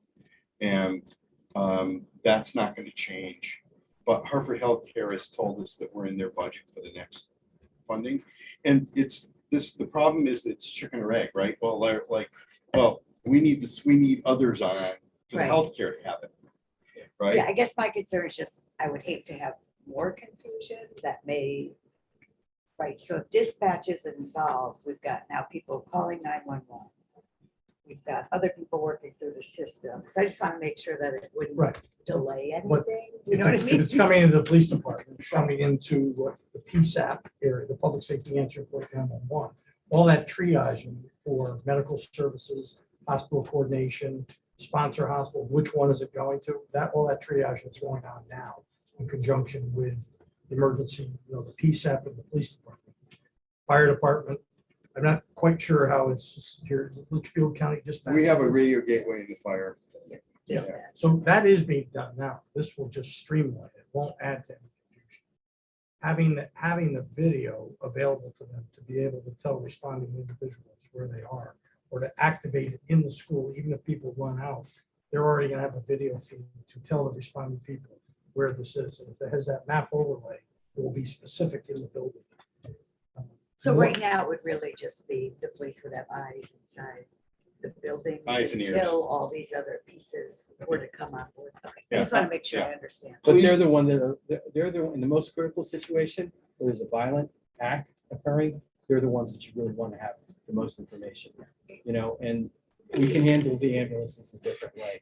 And if LCD installs it, then they'll be able to be part of that too. They'll get the alert as well, and they can dispatch. The big disconnect comes in when that comes into, say, Torrington Police Department. Other agencies in the area, municipal agencies and state police are coming, they're on different frequencies. So by opening up a mutual link incident and dragging and dropping them into the incident, everyone is in that incident and communicate. Because communications on these, when mutual aid is coming, is the biggest failure. It has been since the beginning of time, communications. This makes the communications more streamlined for incident command and unified command between police, fire, and EMS. That helps. Glenn? You mentioned earlier that there's initiative for all the police departments to have it connect all the state schools. Our high school is in very close proximity to the state school, Oliver will protect. Are they on that program already? No, you talking about the VOTEC schools? Yeah. No, the VOTECs aren't on, it's the colleges, the community colleges on. Okay. fair So enough. what was that? And universities. And the four of the universities, so UConn doesn't have, it's a separate budget, but the four universities, Southern, Central, Eastern, Western, And And- 12 community. and the 12 community colleges all have. Okay. Your head end equipment, you said it was Windows based? Is it Windows only or is it Linux based? Oh, well, the gateways are all running on Linux. Yeah. All our physical boxes all run Ubuntu, the advanced Ubuntu. But they're not Linux. user accessible though. They're just. No, not worried about that. Just And then the screens are, you log in through through Windows or Mac or iOS or Android. Ubuntu is stable, it's secure. Okay. Unlike Windows, which also updates you every 5 minutes. And we're gonna jump to your pricing. You're gonna cover, we also have to worry about budgeting for following years. So you're gonna cover recurring licensing fees in that? We programmed it I up for did. 5 year, right? I programmed the 5 year. If you want to know what the recurring is on the 6th year, take the columns I have for the annual, for the 5 year support, divide by 5. I'll give you an idea of what it is. Or we could just, we I can can give you follow a- up with a, I can give you a summary tomorrow morning. There's a summary sheet here. I can add another column that has a 1 year amount in there too. Okay, for that. I'm just going to take the column next. And one last one. So the cameras came up and you were selecting the cameras individually. I don't know Yes. what system you were connecting to, but can you select a view that has multiple windows in it? Is that We something have where they that. have something that comes up and it's already got 4 cameras in the Well, same view? what you didn't see was the 4 cameras popping up, as bandwidth didn't allow 4 cameras to open up instantly. Yep. But 4 cameras open up instantly in proximity to the floor plan. Okay. What you're talking about, believe it or not, they don't. So we're deploying Waterbury, 34 schools. They have Milestone in the schools. They have Milestone at the police department. The police department could have already looked at the cameras in the schools, but they don't want them because they don't know where they are in the building. So for the first few seconds, the first 4 minutes, that view of a grid of lots of cameras is not helpful to law No, enforcement. I'm talking about a view, okay, instead of 4 individual windows near the locations of the cameras you picked. It's a window that has 4 cameras in it in a single pane. No, we're pulling the stream from each camera separately. You want to aggregate? Like in Milestone, you can select what view you want. In your view, you're gonna have a 2x2 view. But that's for monitoring Yeah, a not for situation that response. has not yet developed. This is a situation that has developed, and what the dispatcher is going to be listening for is like, where is this going on? If somebody on 911 says it's the library, they want to immediately, they don't want the screen clutter, they want to go to the library and pick what they want. Some of the things that we're adding is we do a very customized build of your floor plans. And we want to work in a way that if Forbes has a purple hallway and a yellow hallway, that's how we're going to color it. So if first responders are there, people in dispatch can say, go down the purple hallway. It's the 3rd door on the left. Why don't you just pass that out so they can see the view? Okay. So every floor plan is mapped out the way the school is mapped out. So if you've got colored hallways, you've got letters on your doors or numbers on your doors, it shows up on our screen. So that if you think about the Torrington Police and Connecticut State Police all coming together to a building, and they want to go through, you want to go through the door marked 1 or whatever, they all want to know where that is. So you'd say on our map layer, we're going through door 1, and we indicate that on the floor plan itself. So if you pull that first brochure on the right-hand side, you can sort of see the view and understand how the floor plan is laid out. If you pull this one, you can see the Sean, raise your hand. I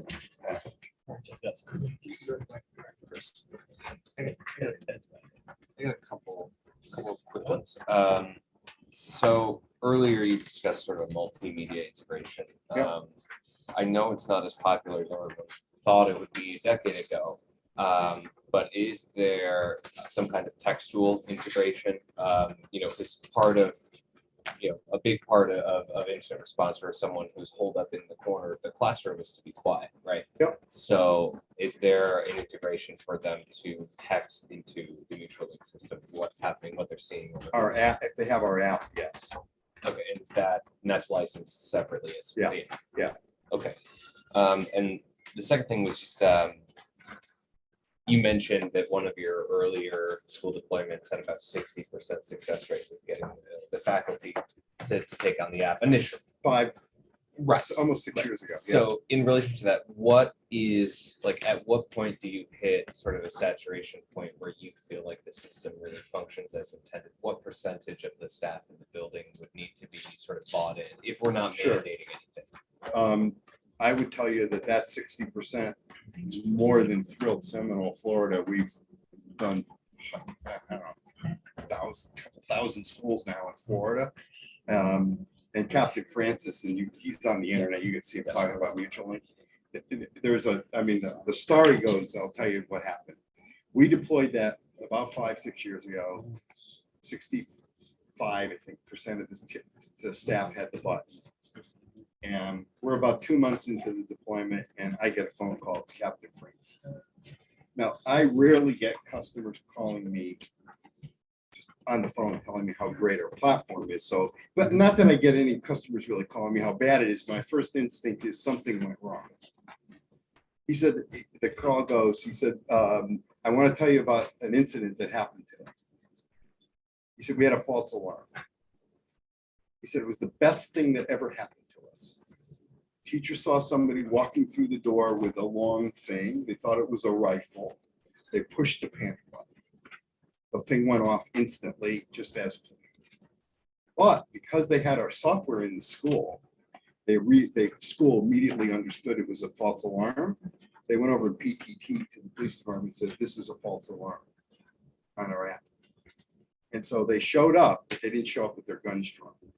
And he said that was the best experience that ever happened to us. So, I mean, that's basically the fact that they could talk to people at the same time is the key. So, yes. Can you just briefly summarize the costs? This is a document that has a lot of different pages and costs, and I think as people I'd look like at to- it, they're I'd like to confusing. go through it and explain how I arranged it, so it's not hard to understand.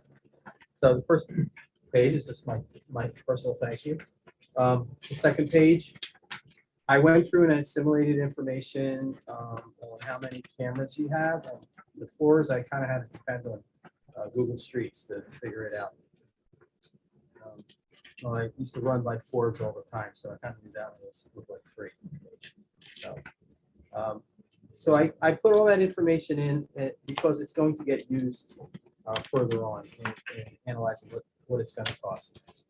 Then on the third sheet, which has a number 1 in there, but that is just a summary of all the other sheets behind it.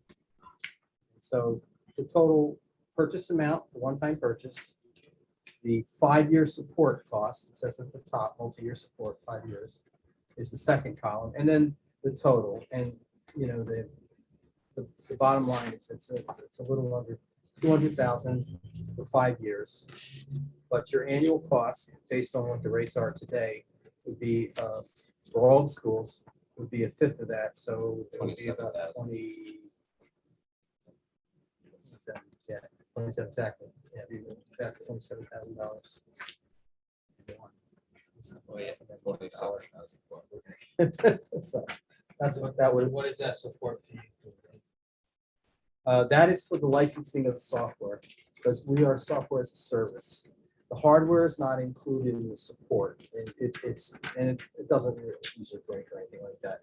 But software is always being upgraded. So some of the things you're talking about, like that screen, we're going to have a 3-month release cycle beginning in 2023, and some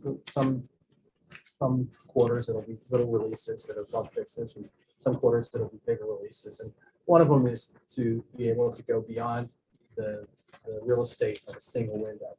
so that you can drag things out and create that big screen for yourself on the side. So the first one is the existing Torrington school. And all the text that you see in blue in the detail section is just an easy way to organize the type of products we sell and then to define which products are included in this. So that Command Connect K-12 license is about a fourth the cost of a regular Command Connect that you would put in a police station because it's for schools, and you're not going to use it like the police station. You're just going to talk to the police if you need it, and we need it there so that it'll talk to everything else that you're selling. The push to talk licenses are what we were talking about on your phone. You can use it as a radio in an incident to talk to the police, and outside an incident, you can use it as a private talk group. So you can have the principal, the nurses, certain teachers that you want involved. Yes, Sorry to interrupt. Glenn, please. So push to talk, Yes. right? If our radios are already, someone pushes the panic button, Yes. if our radios are already talking to the police, Yes. what's the purpose of the push to talk? Because not everybody will have a radio. So you get, there's two purposes of the push to talk. The principal might not have a radio. Or the assistant principal might have a radio that they share, and he doesn't have it. But if he has it on his phone, yes, he can talk to the police, but also when there's not an incident that requires the police or EMTs or anything like that, you can use that as a private talk group. So you just hit the button and say, I need everybody in the cafeteria. John Smith is, wrecking furniture, something like that. So the senior staff, that push to talk app also talks to your radio system. So if the senior staff or people that would need to know about that incident aren't in the building, with that app, they're still hearing the radio traffic. Yeah, they'll get an invite right to their phone. So a principal could be Even though they're home. outside the geo fence? Yeah. Oh, yeah. Just our app, it's not the panic button. This is the push to talk app. That push to talk app, you could be on the West Coast of the United States and talk to your school. Same It's true. applies for the superintendent. Yeah. Yes. assistant. Yes. Yeah. That's push to talk. Yeah. And you can program the panic buttons to invite whatever clients you want invited. So if the superintendent has the app on her phone, right, then even if you're in Florida, you're going to get that invite notice and you accept it, and you'll be able to talk to find out what's going on. If we're able to hear the police, you'll know what's going on. See a video feed on your phone. I'm sorry, my mind's going bonkers right now. Who manages those rights of who you can invite to listen into? You do.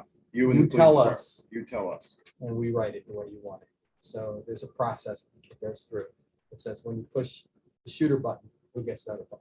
Is there instead of shooter button, is there medical emergency? What are Yes. some of the other Yeah. things Yeah. like Let me Sure. show you the button. shelter in place or something like that, where we don't want messages going out to the police department? Correct. It's just a local emergency inside our school. Here, you Yes. couldn't see it from back there, but let me bring it up.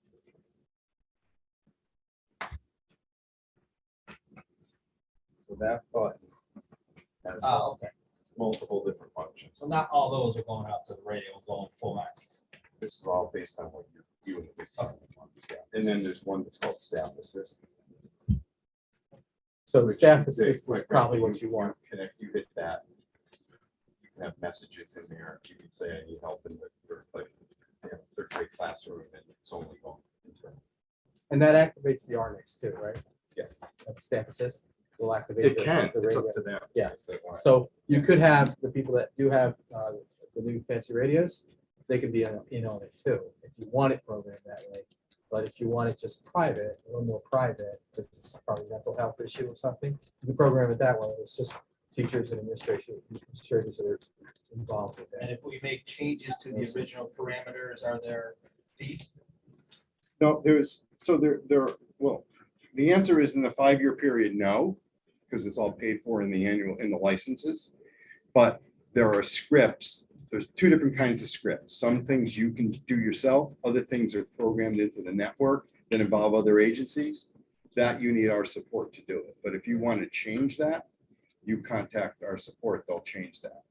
from the panic button perspective, that's all on you. You manage your own. We give you the licenses. You say, I need 200 licenses for this school.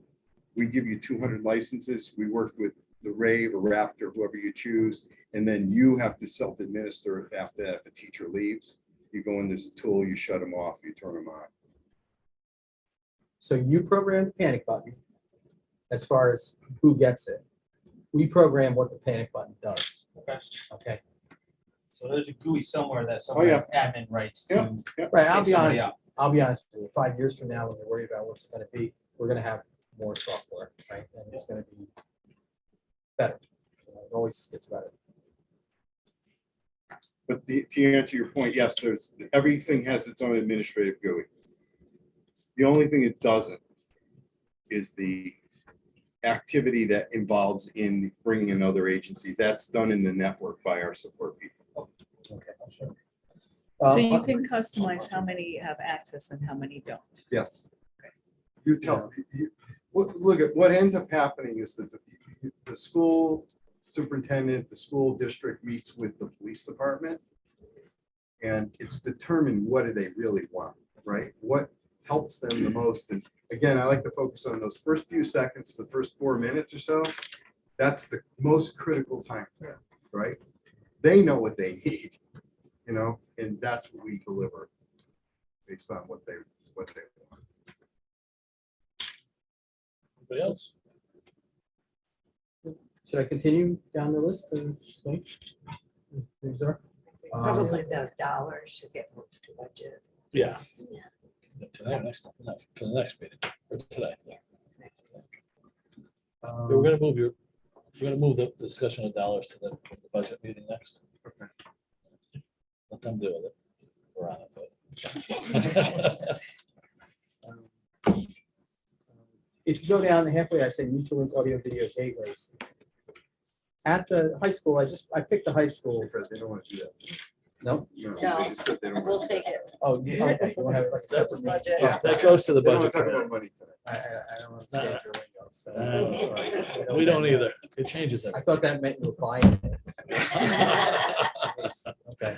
We gotta go to the city for that. Anything else? No, that was it. Yeah, we just want to Thank leave you you. with, we take your security products, we turn them into response products. That's the goal. All right, Well, fast. Well, we should have a full view of this thing at some point if we move forward in terms of, I guess, a private meeting or. We can do a live demo with, That's what I mean, with a facility, not like kids play. Yeah. I can do it on a Zoom if I can get on your Wi-Fi networking here. And like we're doing right now, 2 arenas in Washington DC with lots of cameras, but they're all about sensors. So a panic button to us is a way to get a message to do things, activate, invite. So we have the Capital One Arena in Washington DC and George Mason University's arena. And Department of Homeland Security is already put our technology in there, and they're deploying different types of sensors. Because as you mentioned, you might have different responses. Well, like if a chemical biological sensor goes off in downtown Washington DC, there are different agencies responding than if let's say a heart attack happened in another building or a gunshot in another building, right? And our platform is now being used to create all these different rules around that. I can actually do a demo. We have permission to log into those. Well, I can do a demo and show you. And what I like to do is show you how future-oriented the platform is, because you'll end up in the future putting sensors in your schools. They're coming for different things, and they're not expensive. So the same platform that would go in for this application could be in the future for sensors, and there might be just maintenance sensors, not necessarily shooter. Maintenance, you have a HVAC system that goes off, or let's say your refrigeration system goes off. To talk about our apps, it could create a mutual link incident, inviting the 2-way radio, nothing to do with police department, your own radio, and show that the sensor's off, and you can look at the camera. I mean, it's just that kind of an application to take the same platform and give you other economic benefits. That's what it's about. Okay. Just one other. So have you provided the city with estimates for the other departments that would kind of make this all come together? Like, like dispatch and fire department? Because right now only the police department has it. Do you mean, does the mayor know? I think we met with the fire chief. I thought the fire chief had it with the, is it fire dispatch from? Fire dispatch from here, so if it was part of the community Yeah. colleges So initiative. They'll I'm pretty have sure it. you're covered with fire, police and fire already from the college system.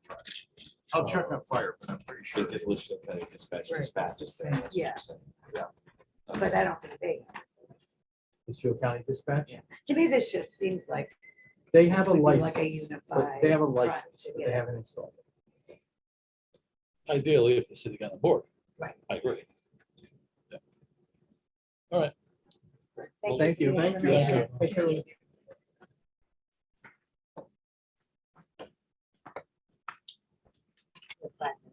Guys, Agenda. if anybody has any questions, my card is in that brochure. Feel free to give me a call or shoot me an email. Thank you. Thank you. Very much. You wanna put the rest off till next time? Well, you could See, ask it's not them official. if it's urgent, if there's anything urgent on it. Yeah, Rachel's just gonna give a quickie update of where we're at with, I think we'll just have some quickie updates. Although Yep. very Yep. quick. Let's go. Start with the updates. I'm moving.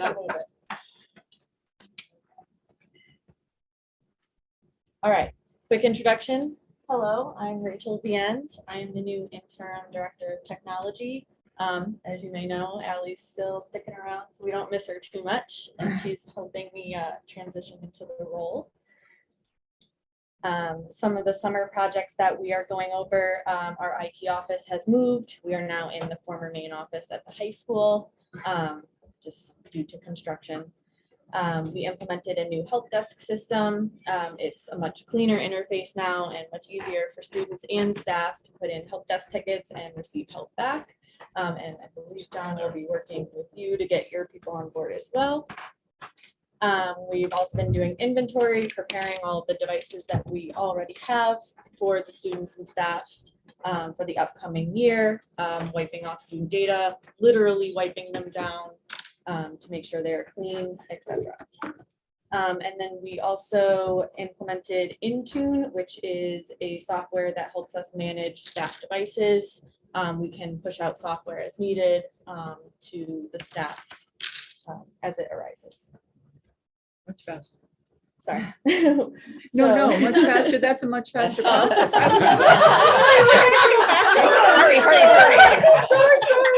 No. It's a much faster process. It's a good thing. No. Relax, take it slow. It's all good. All right, Wow. so what's to come? We are getting new smart boards in our schools, and also the MacBooks are here, the long-awaited MacBooks. So starting with smart boards, we have 100 interactive panels being installed by a company named TEQ. They're split up amongst the schools to fill any gaps of rooms that may not have a smart board or may have one that's not working up to par anymore.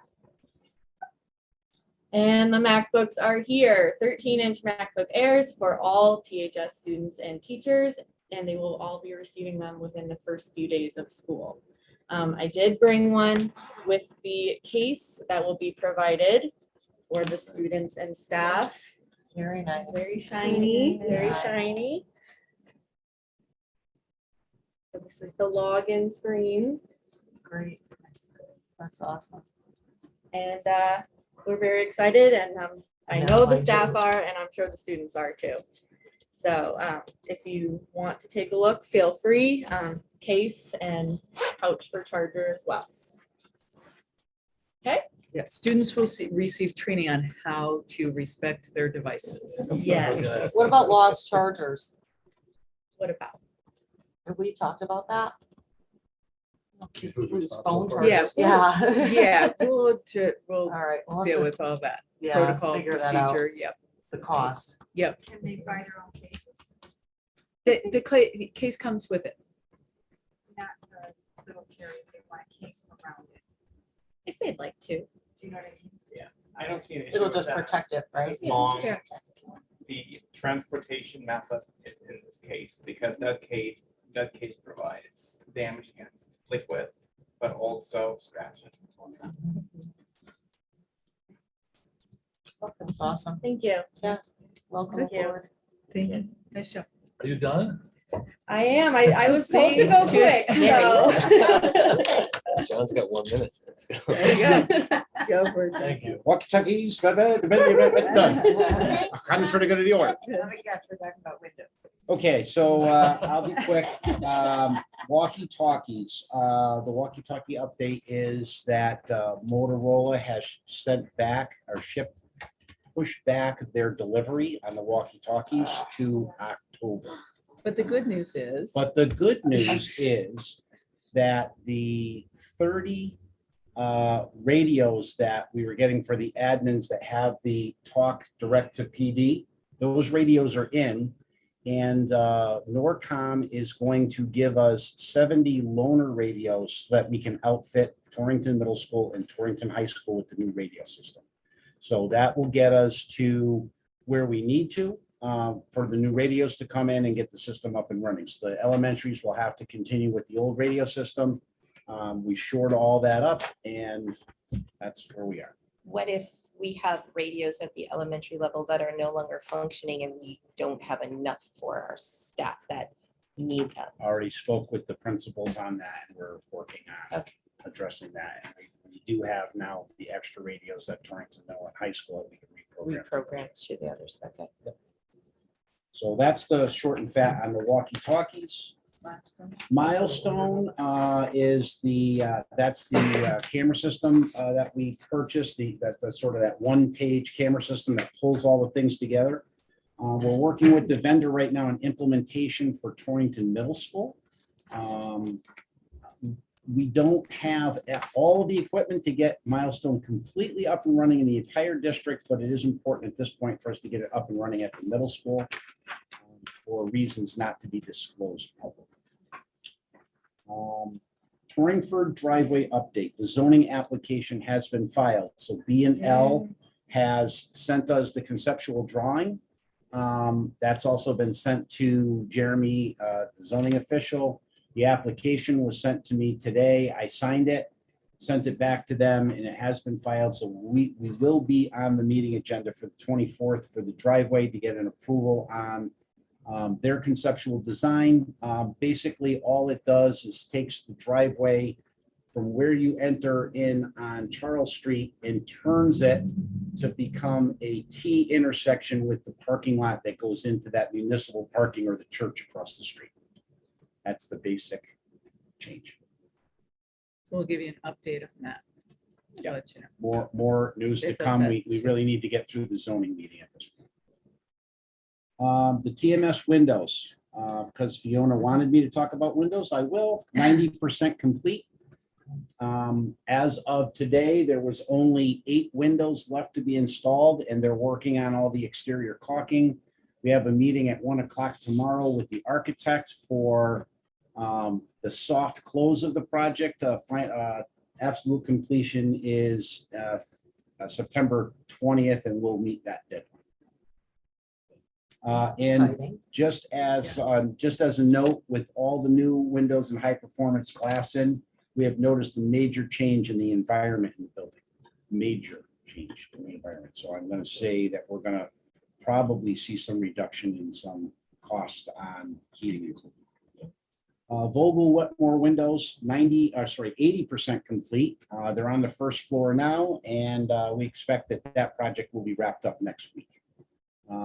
We're still waiting for the 169 screens to come in. They're constructing some of those screens now, but we'll get those installed, and then the teachers will be able to open their windows and see out them and get fresh air and all that good stuff. The window film project is 100% complete. It's done.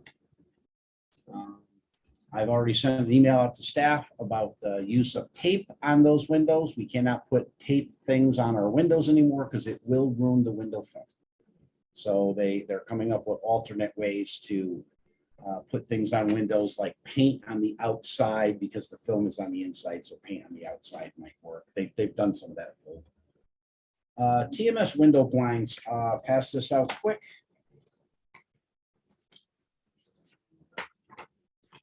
Yeah, that's the way.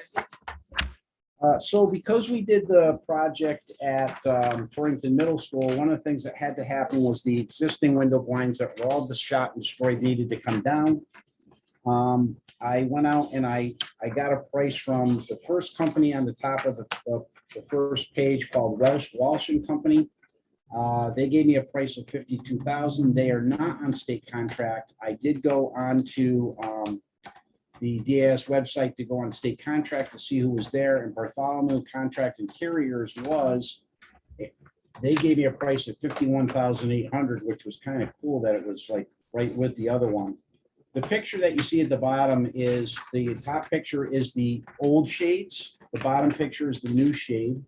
The new shade is a roller, commercial roller style shade with a basic 3% fabric, which means it lets about 3% light through. From the outside, you virtually can't see into the building, but you can from the inside see out. The color is white platinum. I did include the 2 quotes. The reason why I'm presenting this now is because this isn't anything that was really budgeted for or anything, but we were informed by the mayor at the last meeting with the mayor, 2 meetings ago with the mayor, actually, that there was some reimbursement money that came into the capital reserve account of approximately $104,000. And all we needed to do was to send a letter to request where we wanted that money to go. Since this wasn't an anticipated cost in the window project, but yet something that's definitely going to be needed, especially for viewing smart boards. It's not, I don't want anybody to get confused. This is not for school security. Police officers do not want shades down. They want to be able to see in the building from the outside. Okay, so it's not for security, but it is for that viewability of the smart boards to dim those room lights so that they can see without the glares when they're showing a lot of the stuff and doing a lot of the work that they do on the smart boards. There's a lot of areas in that building, especially across the front, where it gets sun all day. So that's basically what this is for. It's to replace the existing shades. And I would ask to have this pushed on at some point to the full board to make a decision to send that letter to the mayor to request we allocate the funds to do this project. And right now, the lead time is 6 to 8 weeks. We can do it during school. So not during school, but after school hours, they would come in. It would be about a week and a half, almost 2-week project to do the 206 windows. We're not doing any hallway windows, by the way. At least stop the teachers from dropping the shades all the way down. It's a roller shade, so it's not a pull down. There's no spring mechanism. They can roll the shade down. It has stops on the chain, so it doesn't allow them. From doing it.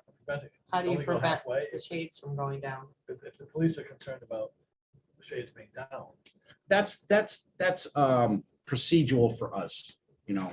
That would be in Well, our you're doing the instruction, but then when you're done using the computer, then you open it up again. Gary was talking about from a security perspective Right. for the police, right? Right. That's So in our you all open hazard it school security plan. It's as a needed. procedural thing that happens within our plan. So, that's all I have. Any questions? No. Thank you. Let's go. Updates, except for the walkies, that's a bummer. Sorry, yeah, there's a really big issue with supply chain on even the S2, the access control stuff. We're really hoping that we're going to be able to implement that, even the lock system. So a lot of that implementation is going to unfortunately happen during our upcoming school year. We are working with all of the vendors to come up with contingency plans on how the rollout of those things happen while school is going on. So we've already got some work started on that, and it should be fairly smooth.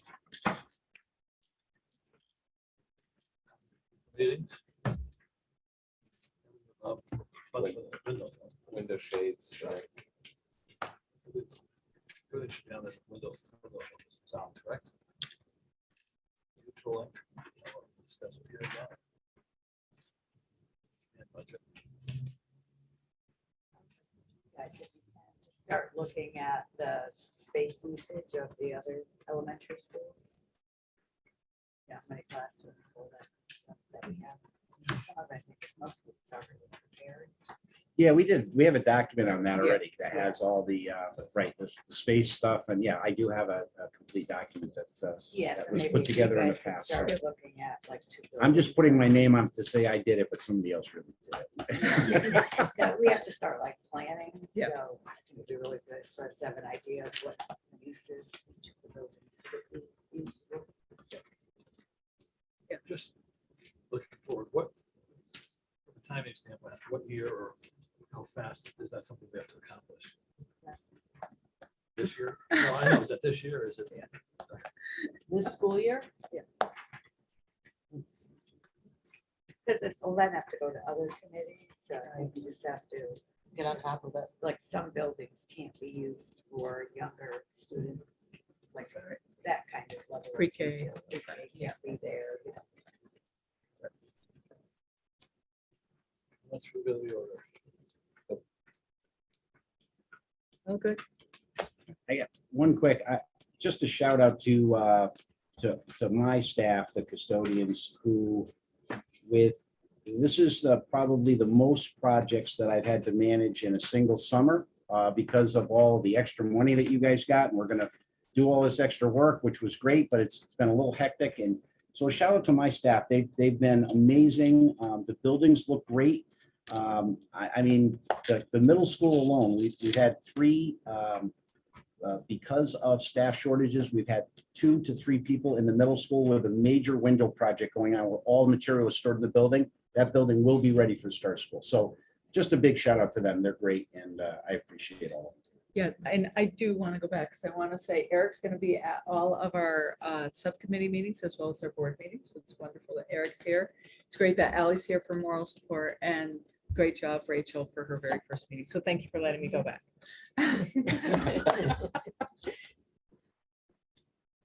Eric's nice. Eric, anything? No, we're good. He's good. Tech people? So I want to say what John was saying. I was here Monday and I was just walking down B1st. The floors look spectacular. Really phenomenal job. Kudos to your crew. And Great. congrats, Rachel. Awesome job. Thank you.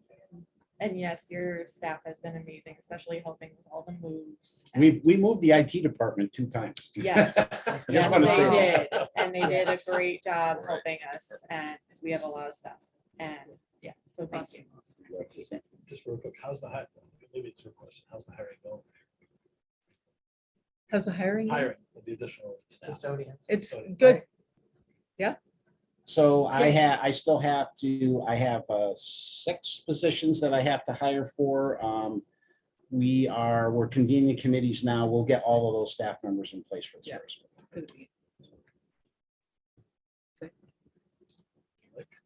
Textful. Yeah. Tax hire.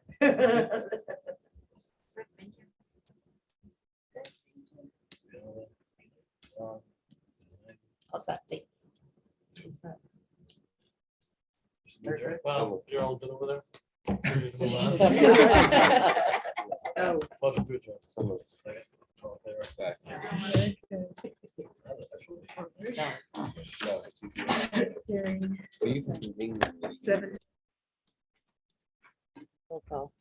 Sorry. I'm doing it. Gary, Ed, myself, and Chip. And me, No, just for the budget committee members. I'm budget. You are? Yes. Yeah, Ellen. I'm the alternate and You're Jason. alternate. And Jason. Jason's here. And but when- Jason, teacher.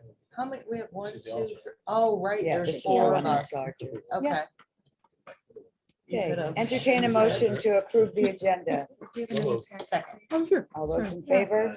Aye. Entertain a motion to approve the minutes. Wait a All minute. those in favor? Aye. Wait a minute, for a second. I'm getting Public confused. participation. Wait a minute. Is there, We're on budget. is there I know, anyone but I in got all the this public other line? Stuff Do you know? for budget. Move Eric, facilities. Eric, is there anyone on the public line? Just Jason? Okay. Just Jason. Budget agenda? Anybody have it? Yeah, I do. Okay, monthly Go to the financials. Agendas. Are you guys gonna tag team this or? Yeah, because Ed was here during all of this, Ed's gonna present. Yeah. Because Scott's only been here, I don't know how many minutes, you know, he just came in last Monday. Is there one more? You guys have one? I No, do. we don't. John, do you have one? We only have one. There you I go. think, who else needs one? Do we need another one? Senator, do you need one? One more. We got more. We got more. Yeah, we got more. We're just trying to figure, yeah, it's all good. Does Marissa need one? All right. Okay, Ed. This is the final budget as of June, December 30th, Thank you. June 30th. And we closed the budget out as of July 29th. We moved all of the encumbrances to a soft close, which means it goes into a separate account. And we write checks against that account. The city holds the money for that. So that's been done umpteen years, and it's a process that's been going on. So the money as of closed out as of July 29th. We needed that date because we have to start the EFS process, which is the final report to the State Board of Education. And it's a final report that is audited by the auditors. The auditors have been in. They've requested umpteen items. The auditors now, which was Bloom Shapiro, and they merged with another company. They are short auditors. The fellow who's doing our audit last year had 5 accounts. Now he has 12. So again, last year they had short of people, and the city had to extend the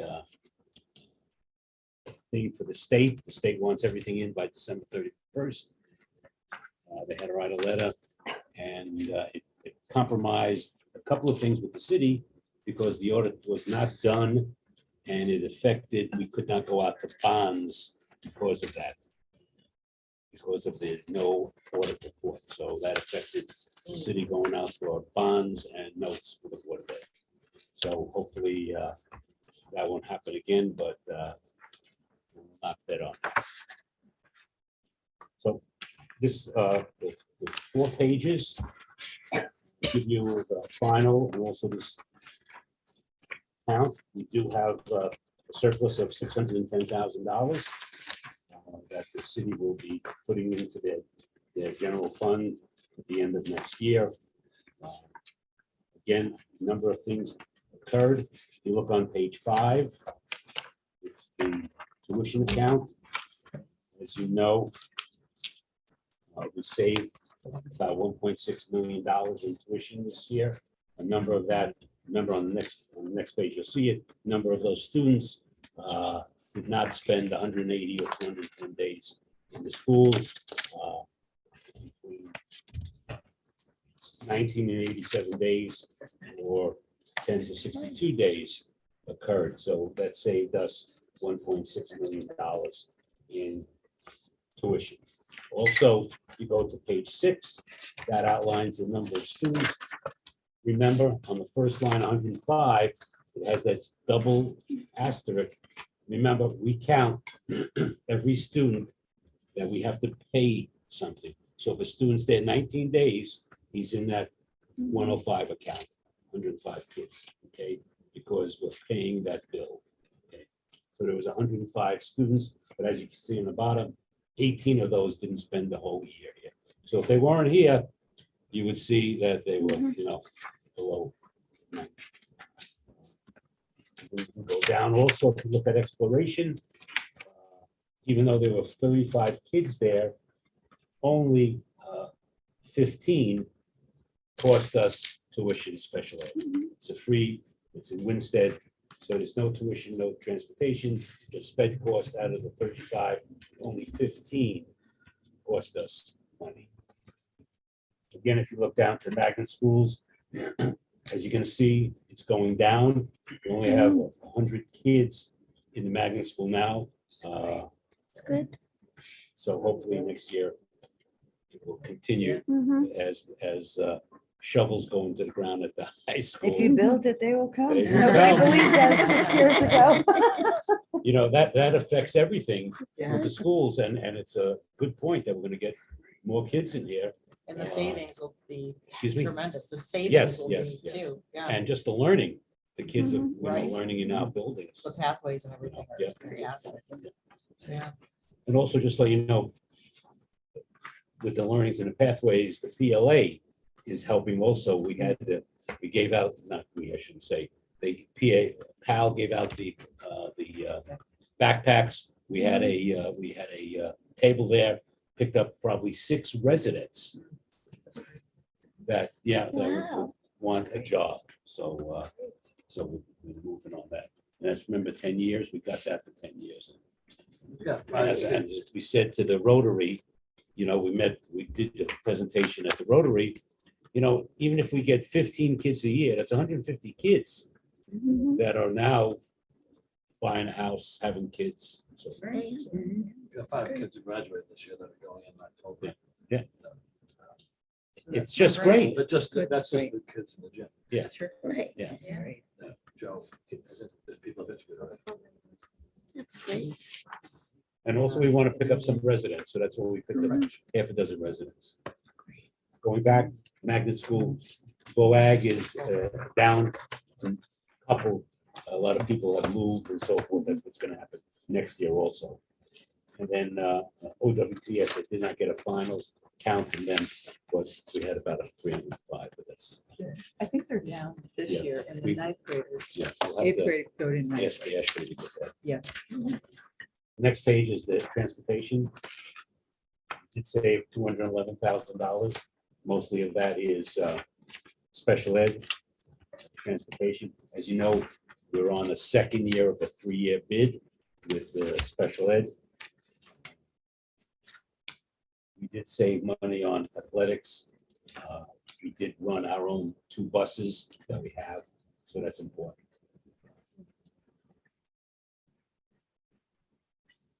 Page 8 is just that overview that I give you on those accounts. We budgeted $1,052,000. We only spent $833,000. So another indication. But other accounts for long-term subs are up and so forth, but this one was down. Any questions? Next page is page 9. There's 9A, B, and C and D. You don't need B and C. D is just 9, which is the electricity. And it saved $17,000 on electricity. We knew that going along every time. Page 10, it's the natural gas. We always, since on May 20th, we always projected that would be a deficit, and that's in deficit for $46,000. And then the last thing is the usual monthly totals that match the first 4 pages. As you can see, we did spend some money for the good. Remember, on count 5890, we paid for Silva Petroselli to do the facilities. We did put $200,000 into the turf account. We have $400,000 in the turf account. That turf account is in the grants account. So it's not in the capital account. Remember, 5 years ago, you had to pay back $700,000. We spoke to the auditors. It's our budget. It's our money. All of our money. So it's in the grant account. So only the Board of Ed can touch that. We also had, as John said, Gova Wetmore was $127,680. We had the film, district-wide film in the windows were $64,440. Remember, we got, I don't have the figure in front of me, the grant for the security systems. We needed, they would not give us all of it. They only gave us 75%. So $80,268 came out of that account for the locks. Okay, the bagels were free. You had to pay for them. So all in all, when I came here on May 20th,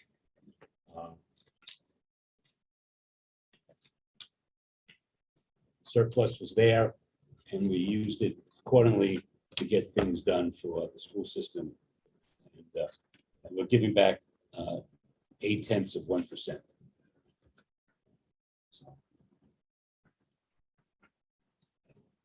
Go ahead, Gary. Just so I understand, but we're still giving money back. Correct. And that's because we ran out of time or Well, it was unexpected. Yes, it was yes, yeah, unexpected. okay, yeah.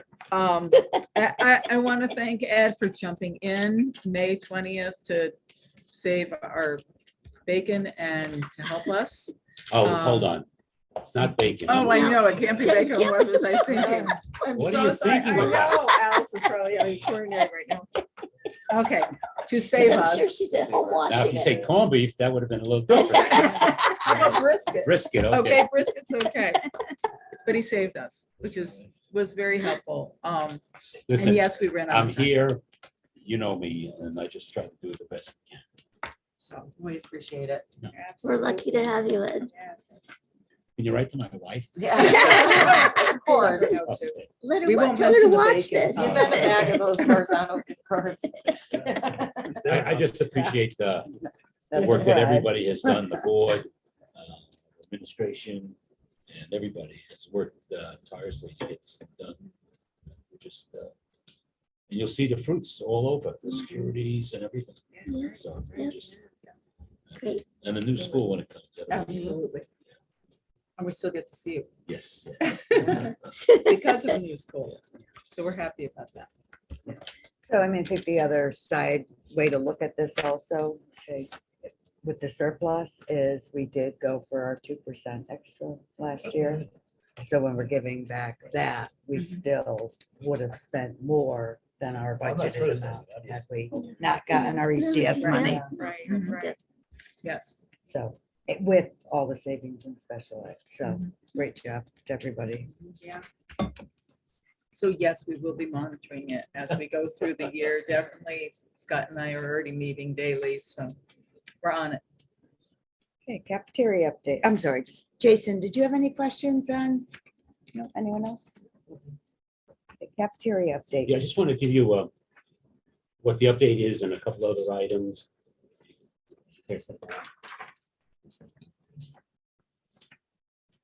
This is just showing you in the last 5 years, what our breakfast counts and what our lunch count is. And as you can see, the breakfast count is booming from 114,000 to 235,000. Our lunch count, even though it was only 441,000 in 17-18, it's 479,000 now. Remember, 17-18 had more students than we do now. And because of this, we have to add 1 hour and 34, 1.75 hours to the middle school for breakfast because they are constantly, we can't feed enough of them at the time. So that's going in. And the reason why we can do that, I remember I met with all the cafeteria managers. They gave me a list of everything they need. We're out to bid. We're opening up tomorrow. We'll spend probably between $40,000 and $60,000 for all those items that they're looking for. Again, as I mentioned last time, our surplus in that account is $493,000. The reason why is, as again, I told you, CEP went up and the feds gave us more money. So, and we only can have 3 months of operating expenditures as a surplus. So we're over that. We're using the rest of that money to get the cafeteria items, whether it's a couple items. Yeah. Rolling racks, we're ordering a warming unit, a reach-in freezer, storage racks, kitchen pots, peelers, knives, cutting boards, whisks.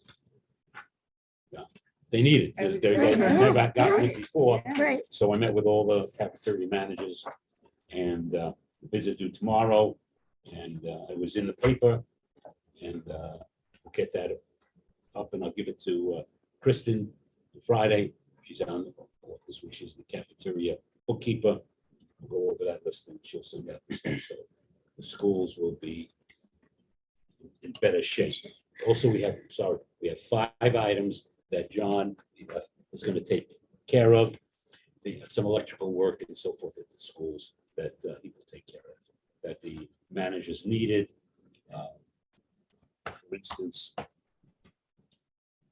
electrical work at Forbes Warmer and light. There's a light fixture at the Torrington. They need a repair of a table and serving line. So those little things he's going to take care of. Also, Becky, who's at Advance, is looking for some online continuing education programs for the cafeteria workers. So, Jason, quick question. Is the middle school still going to have the fresh salad bar? I heard that there was maybe going away, and I know that was something that's been talked about, how much that's really appreciated at the middle school. And I know we had to get rid of it due to COVID. I'm just wondering if that's coming back. So we're doing a transition and we're going to do prepackaged salads and prepackaged sandwiches and then see how that goes. And then we'll revisit in January. So it's kind of that transition, but we've got salads back and I think staff and students really loved it. And Yeah. that'll be at the middle school and the high school that we're able to do that. Also, And then, also at the middle school, there's only going to be one room for cafeteria. We're not going to do 2 rooms. good. We're getting our auxiliary gym back. Yes, exactly. Good. Yeah. And then my other question is I believe where I live, I saw an email that had gone out to the districts. Did the state extend the free meals due to COVID through December, or is that in only certain districts? That's certain that we're automatically getting CEP free meals. That last year, that was for COVID schools, the schools that were not CEP that wanted it, so they did that. But we're Okay. Plus, we're gonna hopefully get this, the feds pass the budget, we get an extra kicker for CEP. But Thank Jason, you. I want to thank you for bringing that up and I want to thank the board for having that CEP designation because it's been huge. Because now the state is taking back the CEP designation for all the districts that were kind of on an emergency CEP. So they are losing their status sometime during the year and they don't know when. It might be December, it might be January. And so to have that stability for our families all year long and not to have to worry is huge. Especially And you- now. Right, Yeah. and you can see the benefits of having the CEP program. So thank you. any other questions?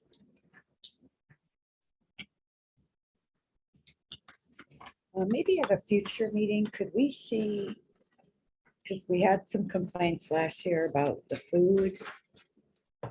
So maybe at a future meeting, we can see just, the types of food, that kind of stuff. We can do a survey even, or we can make it part of our fall survey. Yeah, We send out. that'd be great. Yeah. Just informational, not rush, but just so that we can get an idea. And then the other thing is, with this drastic increase in the kids taking breakfast, do you think that it's impacting instruction because they're getting off the bus at whatever time or getting dropped off, going to eat? Not tonight, but can we look at that at a future meeting if we should possibly convert to go, or is it? Right, and is some it of them are eating them in impacting? the classrooms, and so we'll get Yeah, you. so in all the of that future, if we can information, just sure. see, So are are they they, doing grab and go? Grab and go. Breakfast, yeah, so they. Yeah, get and to that. some of them are Especially grab the and go right to the classroom. Right. So but Yeah. we'll get you all. yeah, I of was that. just curious Yeah. if kids were getting to class late because of the breakfast or not. Jason? I was just going to say I know I can speak for the middle school, is that as the kids come off the bus, they have the holding areas. And as they come in the building, or it used to be when they came in the building, they were grabbing the breakfast and then going to the holding areas.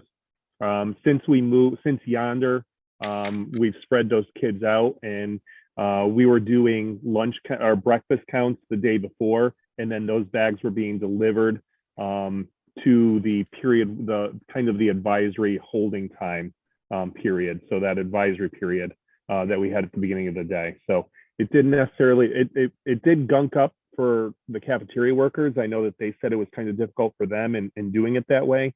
In the past, we did have the kids during that, when they get off the bus prior to staff being on duty, they were going to the cafeteria and eating.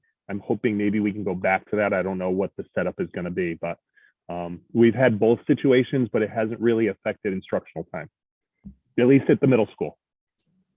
So I think if nothing else, it will dispel a lot of the rumors out that kids are sitting in the cafeteria for 45 minutes in the morning.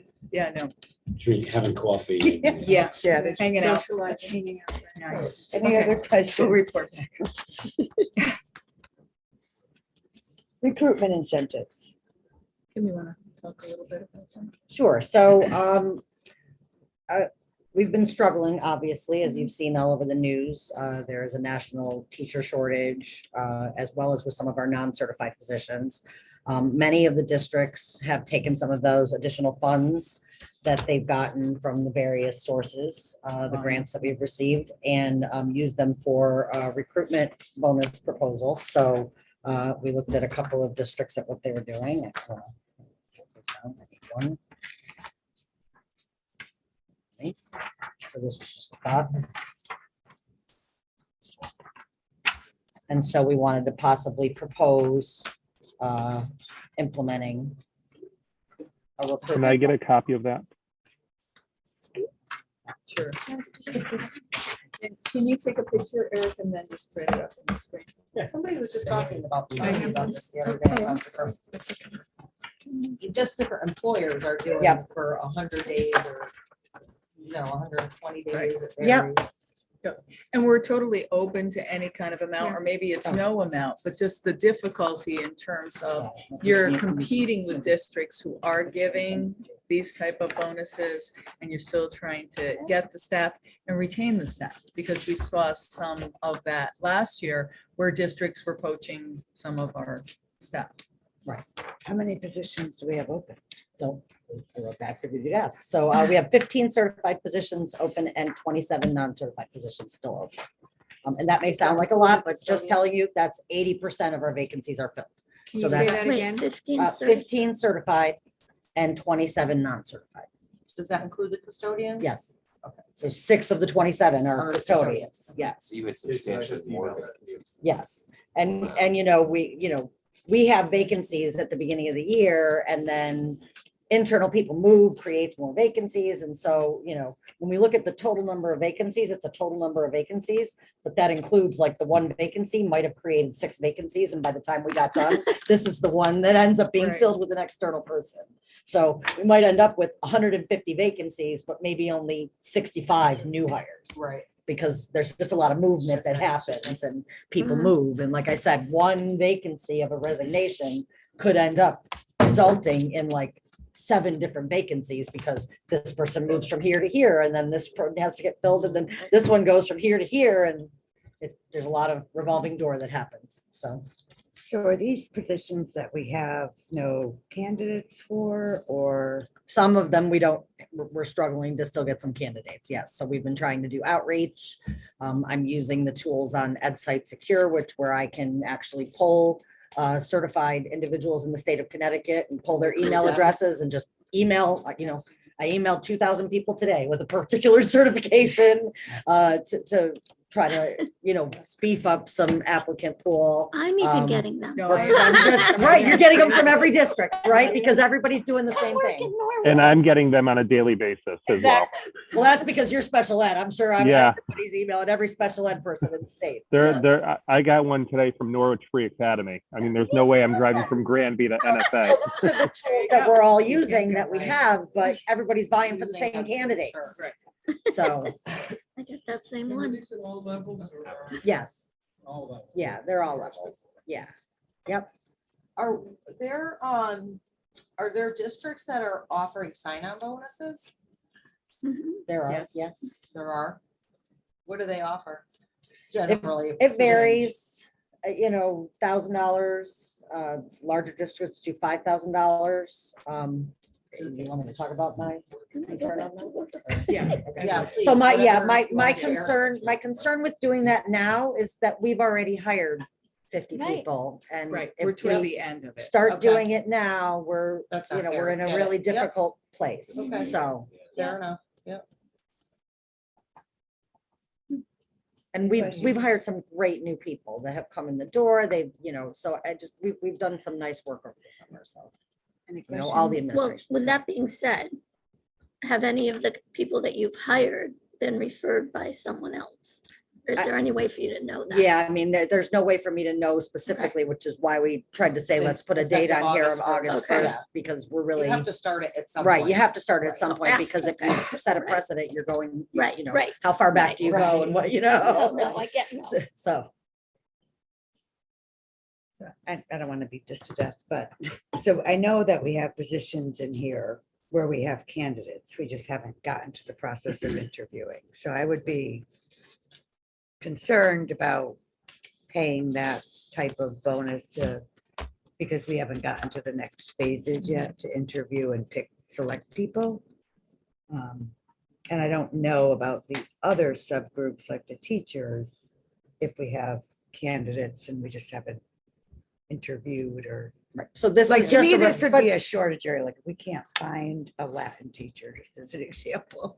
If you can find a Latin teacher, we'll give you $1,000. Will they be indicating on the application who referred them? Is that what you're? Yeah, so what we did when we did the para one, for those of you that were on the board, we did it, we Mhm. actually had them Yeah. fill out a form with a name of a candidate. And so this is only if they're referred by an employee and we have to hire that employee. And the So- referral has to happen. Right, So I think that eases right, some of what you're talking exactly. about. So Yeah. if they were referred, if they have already applied and they get hired and they weren't referred by somebody, nobody's getting a bonus. Okay. And if they were applied after August 1st and they were referred by somebody, then, you know, I would that's why I put a date on here, Okay. for that exact Got it. reason.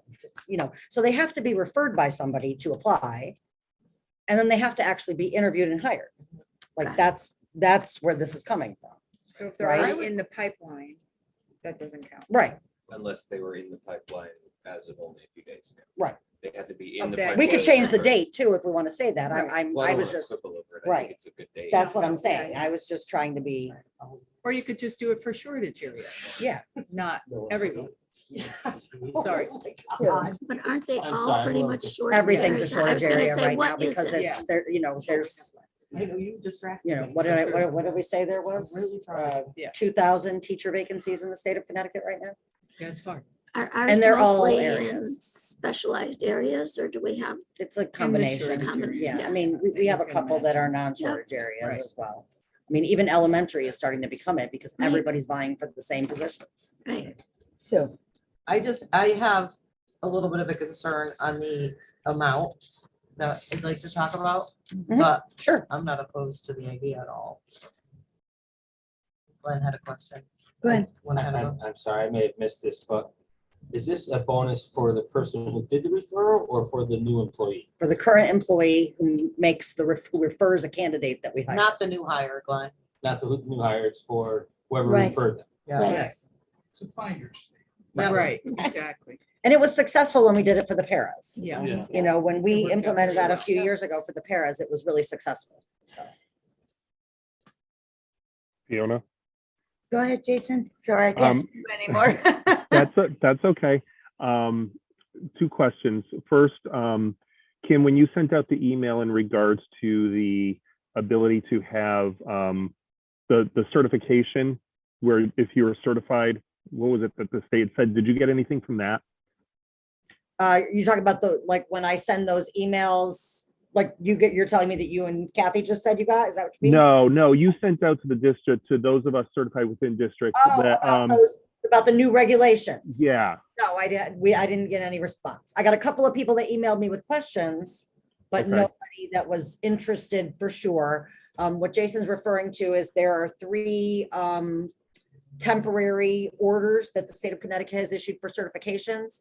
And they did it a couple of years ago when the first year of COVID, they had that emergency generalist certifications. Yeah. So if you're certified in elementary and you want to teach high school math and you feel like you're qualified and we feel you're qualified, the state gives us the ability to request an emergency generalist certification in secondary.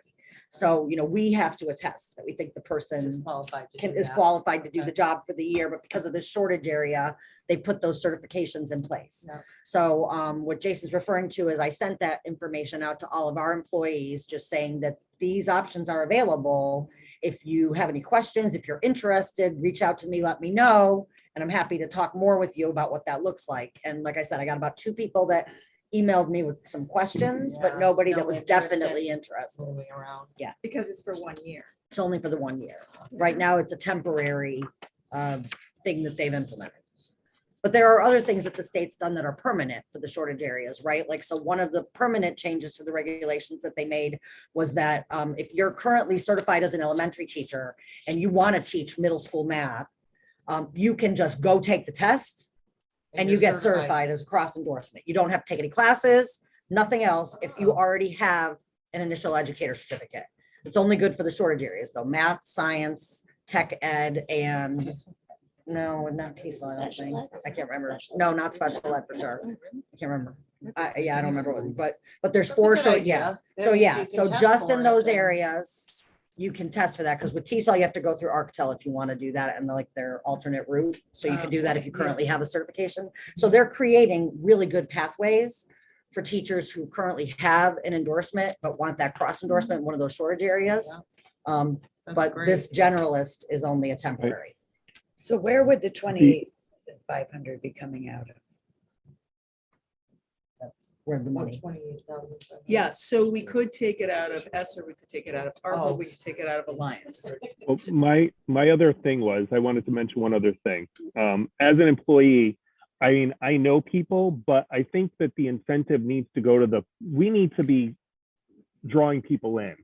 And I think that sign-on bonus that Sue was talking about would probably be, I know that there was talk about, I saw $1,000 for certified. Maybe cut that in half and split that between the referral and the new employee. I think we need to make ourselves stand out more than all these other districts that are hiring by saying, you come in, you work for us, this is the money that you're going to get on top of it. I think we need to set ourselves higher than just giving the current employee who's referring. I mean, it'd be nice for me to get that, but I only know so many people who are certified. I mean, I'm going to be throwing it out there on Facebook or on social media. I don't necessarily know these people that I'm going to be, that are going to see this and then put my name down. And I wouldn't want that to fall back on me, because I only know so many people who are in education. So I think we want to be careful about that, because this type of thing does get thrown out on social media. I did it for Kelly Services. Kelly Services did a referral program looking for subs, where I literally sent out a link within my community's social media, and any person was able to click on that link and possibly become a sub within our district. Now, granted, there are hiring procedures and interviews, but I think that we need to look at who we're trying to bring in and build that incentive. Yes, we're a great place to work, but come and work for us and get $500 sign-on bonus. I think we might see a better outpouring that way. The problem, I think the only problem is the 50 people we hired already. For this school year. She already hired 50 people. How about, I think if we entered the school year and we've got lots of open positions, I think at that point, I'd be less worried about bitterness and more worried about filling them. The positions. Yeah. And I think that also, right, it's sort of one of those deals where look, you came in over the summer, you got acclimated and oriented, great, versus I need you to come to Torrington right now and dive right in. So I'll give you $1,000 if you do. I think maybe that's the medium Fair to, argument. and that gives a little bit of a gap between all the folks who were hired earlier this summer starting and when we start handing out sign-on bonuses to other people, so if we can avoid some of that. It's I'm a very bitter person, and I would be embittered. I would be embittered if my boss started giving out I would too, a month after I got Right, hired. and the I- worry would be that Right. they could easily get bitter, leave and yes. go Go somewhere else someplace because of else. the fact that they're bitter, and that would be my deepest concern. Right. But you do, if you want to do it, you have to start it at a certain date. So we Right, have right. to, so Yeah. maybe once the school year starts. Once school starts, yeah, that's a very good point. Because then it'll be. And we Yeah, talked about crunch it. time. We did, we. So then do you wait till September 1st and that's your first day of school, or do you wait till August 29th? Or, Those dates are so 'Cause- close that I don't. right, know. it's just really Right. New scary. hires are also eligible to get a bonus just by referring someone. Right. They can't be too bitter. And if I could just Oh, add, Angela, Oh, that's that's true. true. Very that good is point. true, yes. Yep. And, Good but, point. to Jason's point, where he's talking about, the people that he knows, the people that we've recently hired are the ones that have connections Right. Yes. in other districts that they just left, Yeah. or people that they just graduated college with. And those are the people that have the big pool of people that they know, Right, yeah. that they're saying, Their I just got to friends, yeah. Torrington, I got my thing, and guess what? Now I can get a little bonus if you come. Right. Why don't you think about coming over here? So, Yeah. the people that haven't been in Torrington quite as long have a bigger circle Right. to pull from, and those are the people That's that we what really want to try to target. Target. Yeah.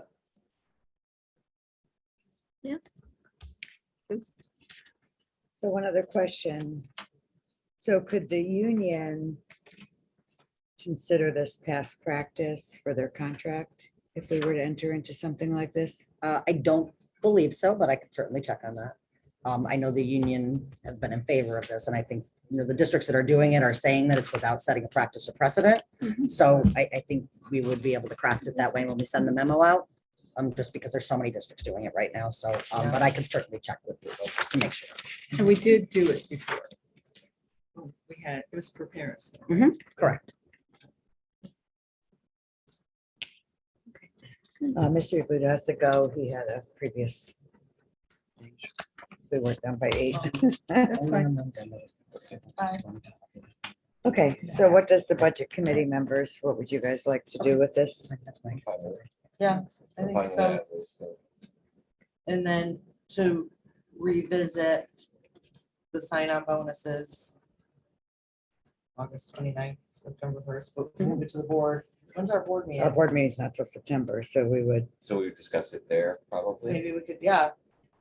Then we can get an update on staffing and make the decision.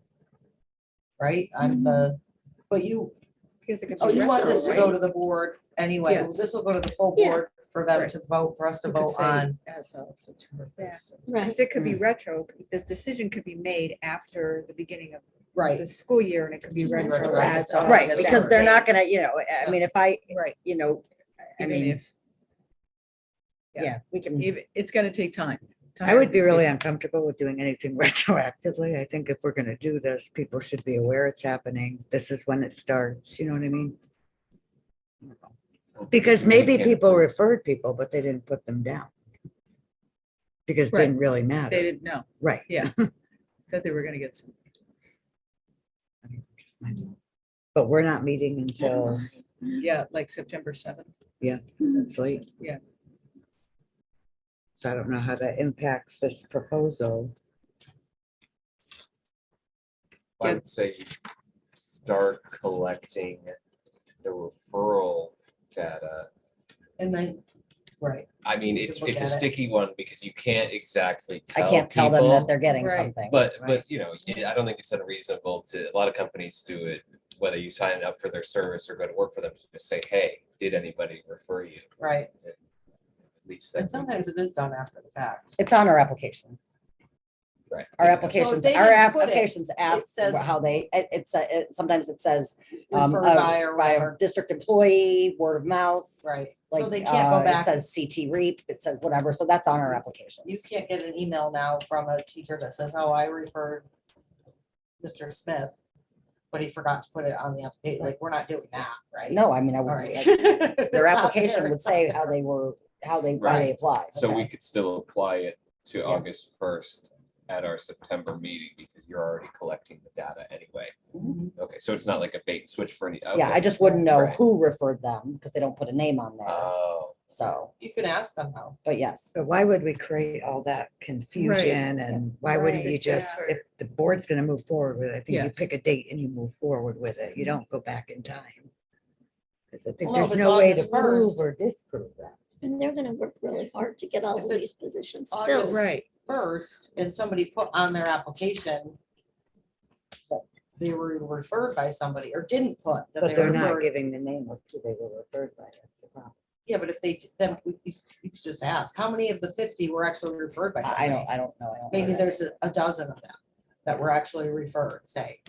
I mean, I don't, So you just ask the, whatever people were referred, yeah, I just have to go back and pull that. That's Right. easy, very easy to pull. right? I think it can create bad morale. Yeah, I just, yeah. I don't like it at all. I think it's So a, what's the alternative? Would be I to think start it the day do after the board something votes, if the progressive. board votes. Right, like if we vote September 5th, we would vote to start it on the 6th. or the something. board would have to have a special Zoom meeting. Well, by then, I think To the do goal it is to have all those sooner. positions. The goal is to filled. have the positions filled Right. by the first day for kids. That's the Right, whole that's intent. the Right, of the so for us proposal, to meet in so. September, Could we do a quick Zoom Saying you meeting? could do a Zoom meeting if Could do a Zoom everybody meeting. wants to, but I have to see who we have available because we're losing Right. tons of people over the next 2 weeks. So And yeah, the 24th now, John and I will be at the planning and zoning for a Torrington driveway. So just keep that. in yeah, but mind. if we're That's just doing a Wednesday. Zoom vote, it could We just be want the- us. Yeah, And that's it. Okay. Yeah, But Just to get really, it it done. doesn't seem like it's an incentive if we're doing this in September. Right. no, It just no. seems too late. I mean, I'm content to apply it to whatever date you think you can reliably track referrals to. Like I think that's the big sticking point, right? It's like, if we're already kind of collecting the data, you want it to be reliable, you don't want to give bonuses to people who are scheming you. Not that I think anybody like that works for Torrington Public Schools, but you never know. So I'm content to do it retroactively to whatever date. Kim, were you doing, I thought you said you're gonna do a referral form, Yeah, right? To there would be give a to the form. current teachers. yes. So that form would we be, have a quorum. Yeah, so can't- we You can't. have to no post it. subcommittees because- can act on Oh, behalf right. of the whole board. Or we have to call a Has to be a special special meeting. Yeah. meeting. I mean, I agree with you that, I mean, we need to pick the date, but if you're going to do a referral form, then it needs to be done sooner rather than Right. later. Right. Correct. Can we try to get it together this week? We don't have time for tomorrow. So the It only would day have to would be be Friday. Friday or Monday. I mean, I think the move is to create you need create and utilize a 10 referral form. If that. Don't Yeah, promise yeah. anybody anything, obviously. Everybody wants their And areas. then Right, except for- once if/when the board authorizes expenditure, then you have to go back and communicate that. I think that's the way to do it. Yeah, I can do that if I'm not giving them anything concrete, I don't know how successful that will be. That's, I can certainly do that. That's And easy then enough I to think do. we should meet as So. a group as soon as possible anyway, but like, I don't want to hold you up for a week because, people are on vacation, cause everybody lots of headaches. So I'll see if I can get a quorum for the next couple of days. Have a quick meeting. And so we're talking about certified, non-certified union people, right? No admins, no. This are, Well, this was for any okay. position is how we did it, but we can certainly change that. But this was just how Any many position. admin positions do you have open? right now, just one.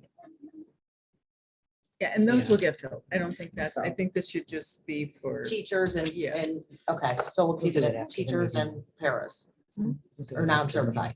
All the- Custodians, right? Is that, I'm up to the board, whatever. I'm happy to I- take listen, whatever the yeah, board I is. will- You know what, I'll even pay $1,000 referral bonus for principal, I don't care. It's- If we gotta hire somebody, if we gotta hire somebody, I think we should just give Well, I think referral their bonuses. salary. Okay, to every I think union. it's all. Okay, that's fine. I, You've just hired all these people. I have a problem with it, but I'm one person. Well, but then at what point would you start a referral program, right? That's Are the you issue, because saying we're not always do it? hiring people. So When at what you're point entering a would you- hiring season, it just seems Yeah, it always seems are. too I late. think what she's saying is It's too no late. disrespect to you. No, I agree. I just think. I that, like, agree the 100%. Admin people and the HR people, even though you may have been the referral, you shouldn't be entitled to money based upon, that's what you do. You refer people. we're giving you- Whatever, You know what I I'm mean, saying? I you just think tell, that's where they're I'm going, up and I to, don't mean any disrespect. right, and Well, conflict I'm of just interest being if the HR confidential. I person would gets never even bonus put in fired. for it because that is my Right. job. So, but I'm just trying to follow what other districts are doing. And I think people aren't putting those kinds of limitations because we are in such a shortage of epic proportions right now in this country. So I think anybody that can find somebody, if you can give them motivation, then it benefits the district and it benefits our kids. So, So does the But have budget other- committee, are you guys comfortable with the dollar amount Can I ask to a move it question? to the full board? Have other districts been doing the incentives right along? started earlier than us, yes. Oh, yeah. Yeah, so I'm with Fiona. I think Okay. it's late. So are you thinking we shouldn't do it? Right. But what about all the districts that are? I don't And think we're there's kinda ever a bad screwed. time to tap your staff's network, which is essentially what we're doing, right? We're Right. gonna pay you to tap into your network, and I think there's never a bad time to do that, but particularly when you've already exhausted a lot of your options for hiring through the first half of the hiring season. I think you've got to do it. And that's the other thing, right? It's not like new hires are necessarily going to be embittered by a referral bonus for existing employees, right? That's why we separated the discussion. This is just existing employees referring people Right. and getting paid for that. And you have to have a start date somewhere in there to just say, look, I need you to go through your Rolodex here, and I'm willing to pay you if it works out. I don't feel like that should really upset anybody. No, and so my point is, and I'm not gonna belabor this because we're already running over, but a vacant position may not be because we can't find someone. So I'm just gonna use the custodians as an example. A lot of these positions are custodians. We have tons of applicants, we just haven't gotten to the point of interviewing them. And I don't know, I'm sure there's a reason why, but people have applied and have been waiting. So now, So now So would like- those people be getting the bonus because they applied? right. So to me, this would be Gotta for be- positions we absolutely Must can't be- fill, not positions that we have candidates for. Do you know what I mean? From data Yeah. fire. That'd be from data fire. Well, Okay, then let's apply the date to when the position gets posted. but the other thing I is, don't understand. these are just desperate times, like we need teachers in front of kids. No, but I'm I not mean, talking. you know, No, like, so I think, Fiona- but I get what you mean about, So if we Yeah. have 9 custodial vacancies, I'm just saying, as an example, and I don't know what the answer is, but there's 38 people in the ringer for those 9 positions. We don't have a shortage of people Right. to fill the custodian Right. positions. So then why would we pay an incentive bonus for positions that we're gonna fill whether? But we I don't have think an- anybody's gonna get an incentive bonus from that because first of all, we put a date on this, right. right? And those people applied more than 10 days ago because of when those postings were posted. So this They would be wouldn't be after August included. 1st and we have lots of candidates. So there's nobody else that needs to be referred. So that's what I'm saying. I don't think we'd be paying anybody a bonus for that because these people are already in the pool. For people who are So- in the pipeline for interviews, they wouldn't even qualify Because because we're just we're putting waiting a to date do on the this. interviews. So, But you're right, we still have some of that number of 15 and 27 where we have a shortage. right. The paras, Not we're all of them. struggling a lot with the paras, getting candidates. Cafeteria workers, we're struggling a lot, increasing our applicant pool. Which we That's 'cause they always can Go do, to Target and make twice the money. Right. right, Jason. yeah. Jason, Kim, are there any positions where you have no applications for whatsoever? Not where we have none. Okay, none that we would consider? Well, there's several that we have none left to consider, I guess would be the way I'd put it, because we have para openings and we have interviewed every qualified candidate and struggling to get the number of applicants we need for the number of vacancies we have. Right, so paras and CAF workers are really tough. They're tough. They were tough last year. Exactly, no matter when, right? They were tough when you were there. So, yeah, Half workers so, especially. right, exactly. Did you have your hand up, Glenn? No. No, I'm scratching my eyeball, trying to open up. No, I'm- John, do you have a question? Okay, so how does the budget committee people want to move forward? Do you want to I have a think, special meeting and look at the current proposal? yes, that's what I want. Is that? Yeah, Ellen? I guess, yeah. Yes. We're gonna need more than, I just think we're letting the perfect thing get me to go here. It's fine. Okay. Sense on it. So we'll see when we can get a meeting together. And we'll bring the clarification of how many positions have I can applicants pull that. and how many don't have anything at all. Because I think that may color what. we your should decisions focus are. on the. Yeah, And I can Positions try that don't to have any pull the applicants. data on, like, since August 1st, how many checked, Mhm. referred. Referral. Yep. I can get that for you as well. Okay. Entertain a motion to go into executive session regarding the bus contract, inviting in Superintendent Pavonsky, and Mr. Alan Scott. So moved. In favor? Aye. I know, I'm leaving. It might be easier if we go out, maybe? Well, No, some, are you no. guys staying? Or you Do leaving? not.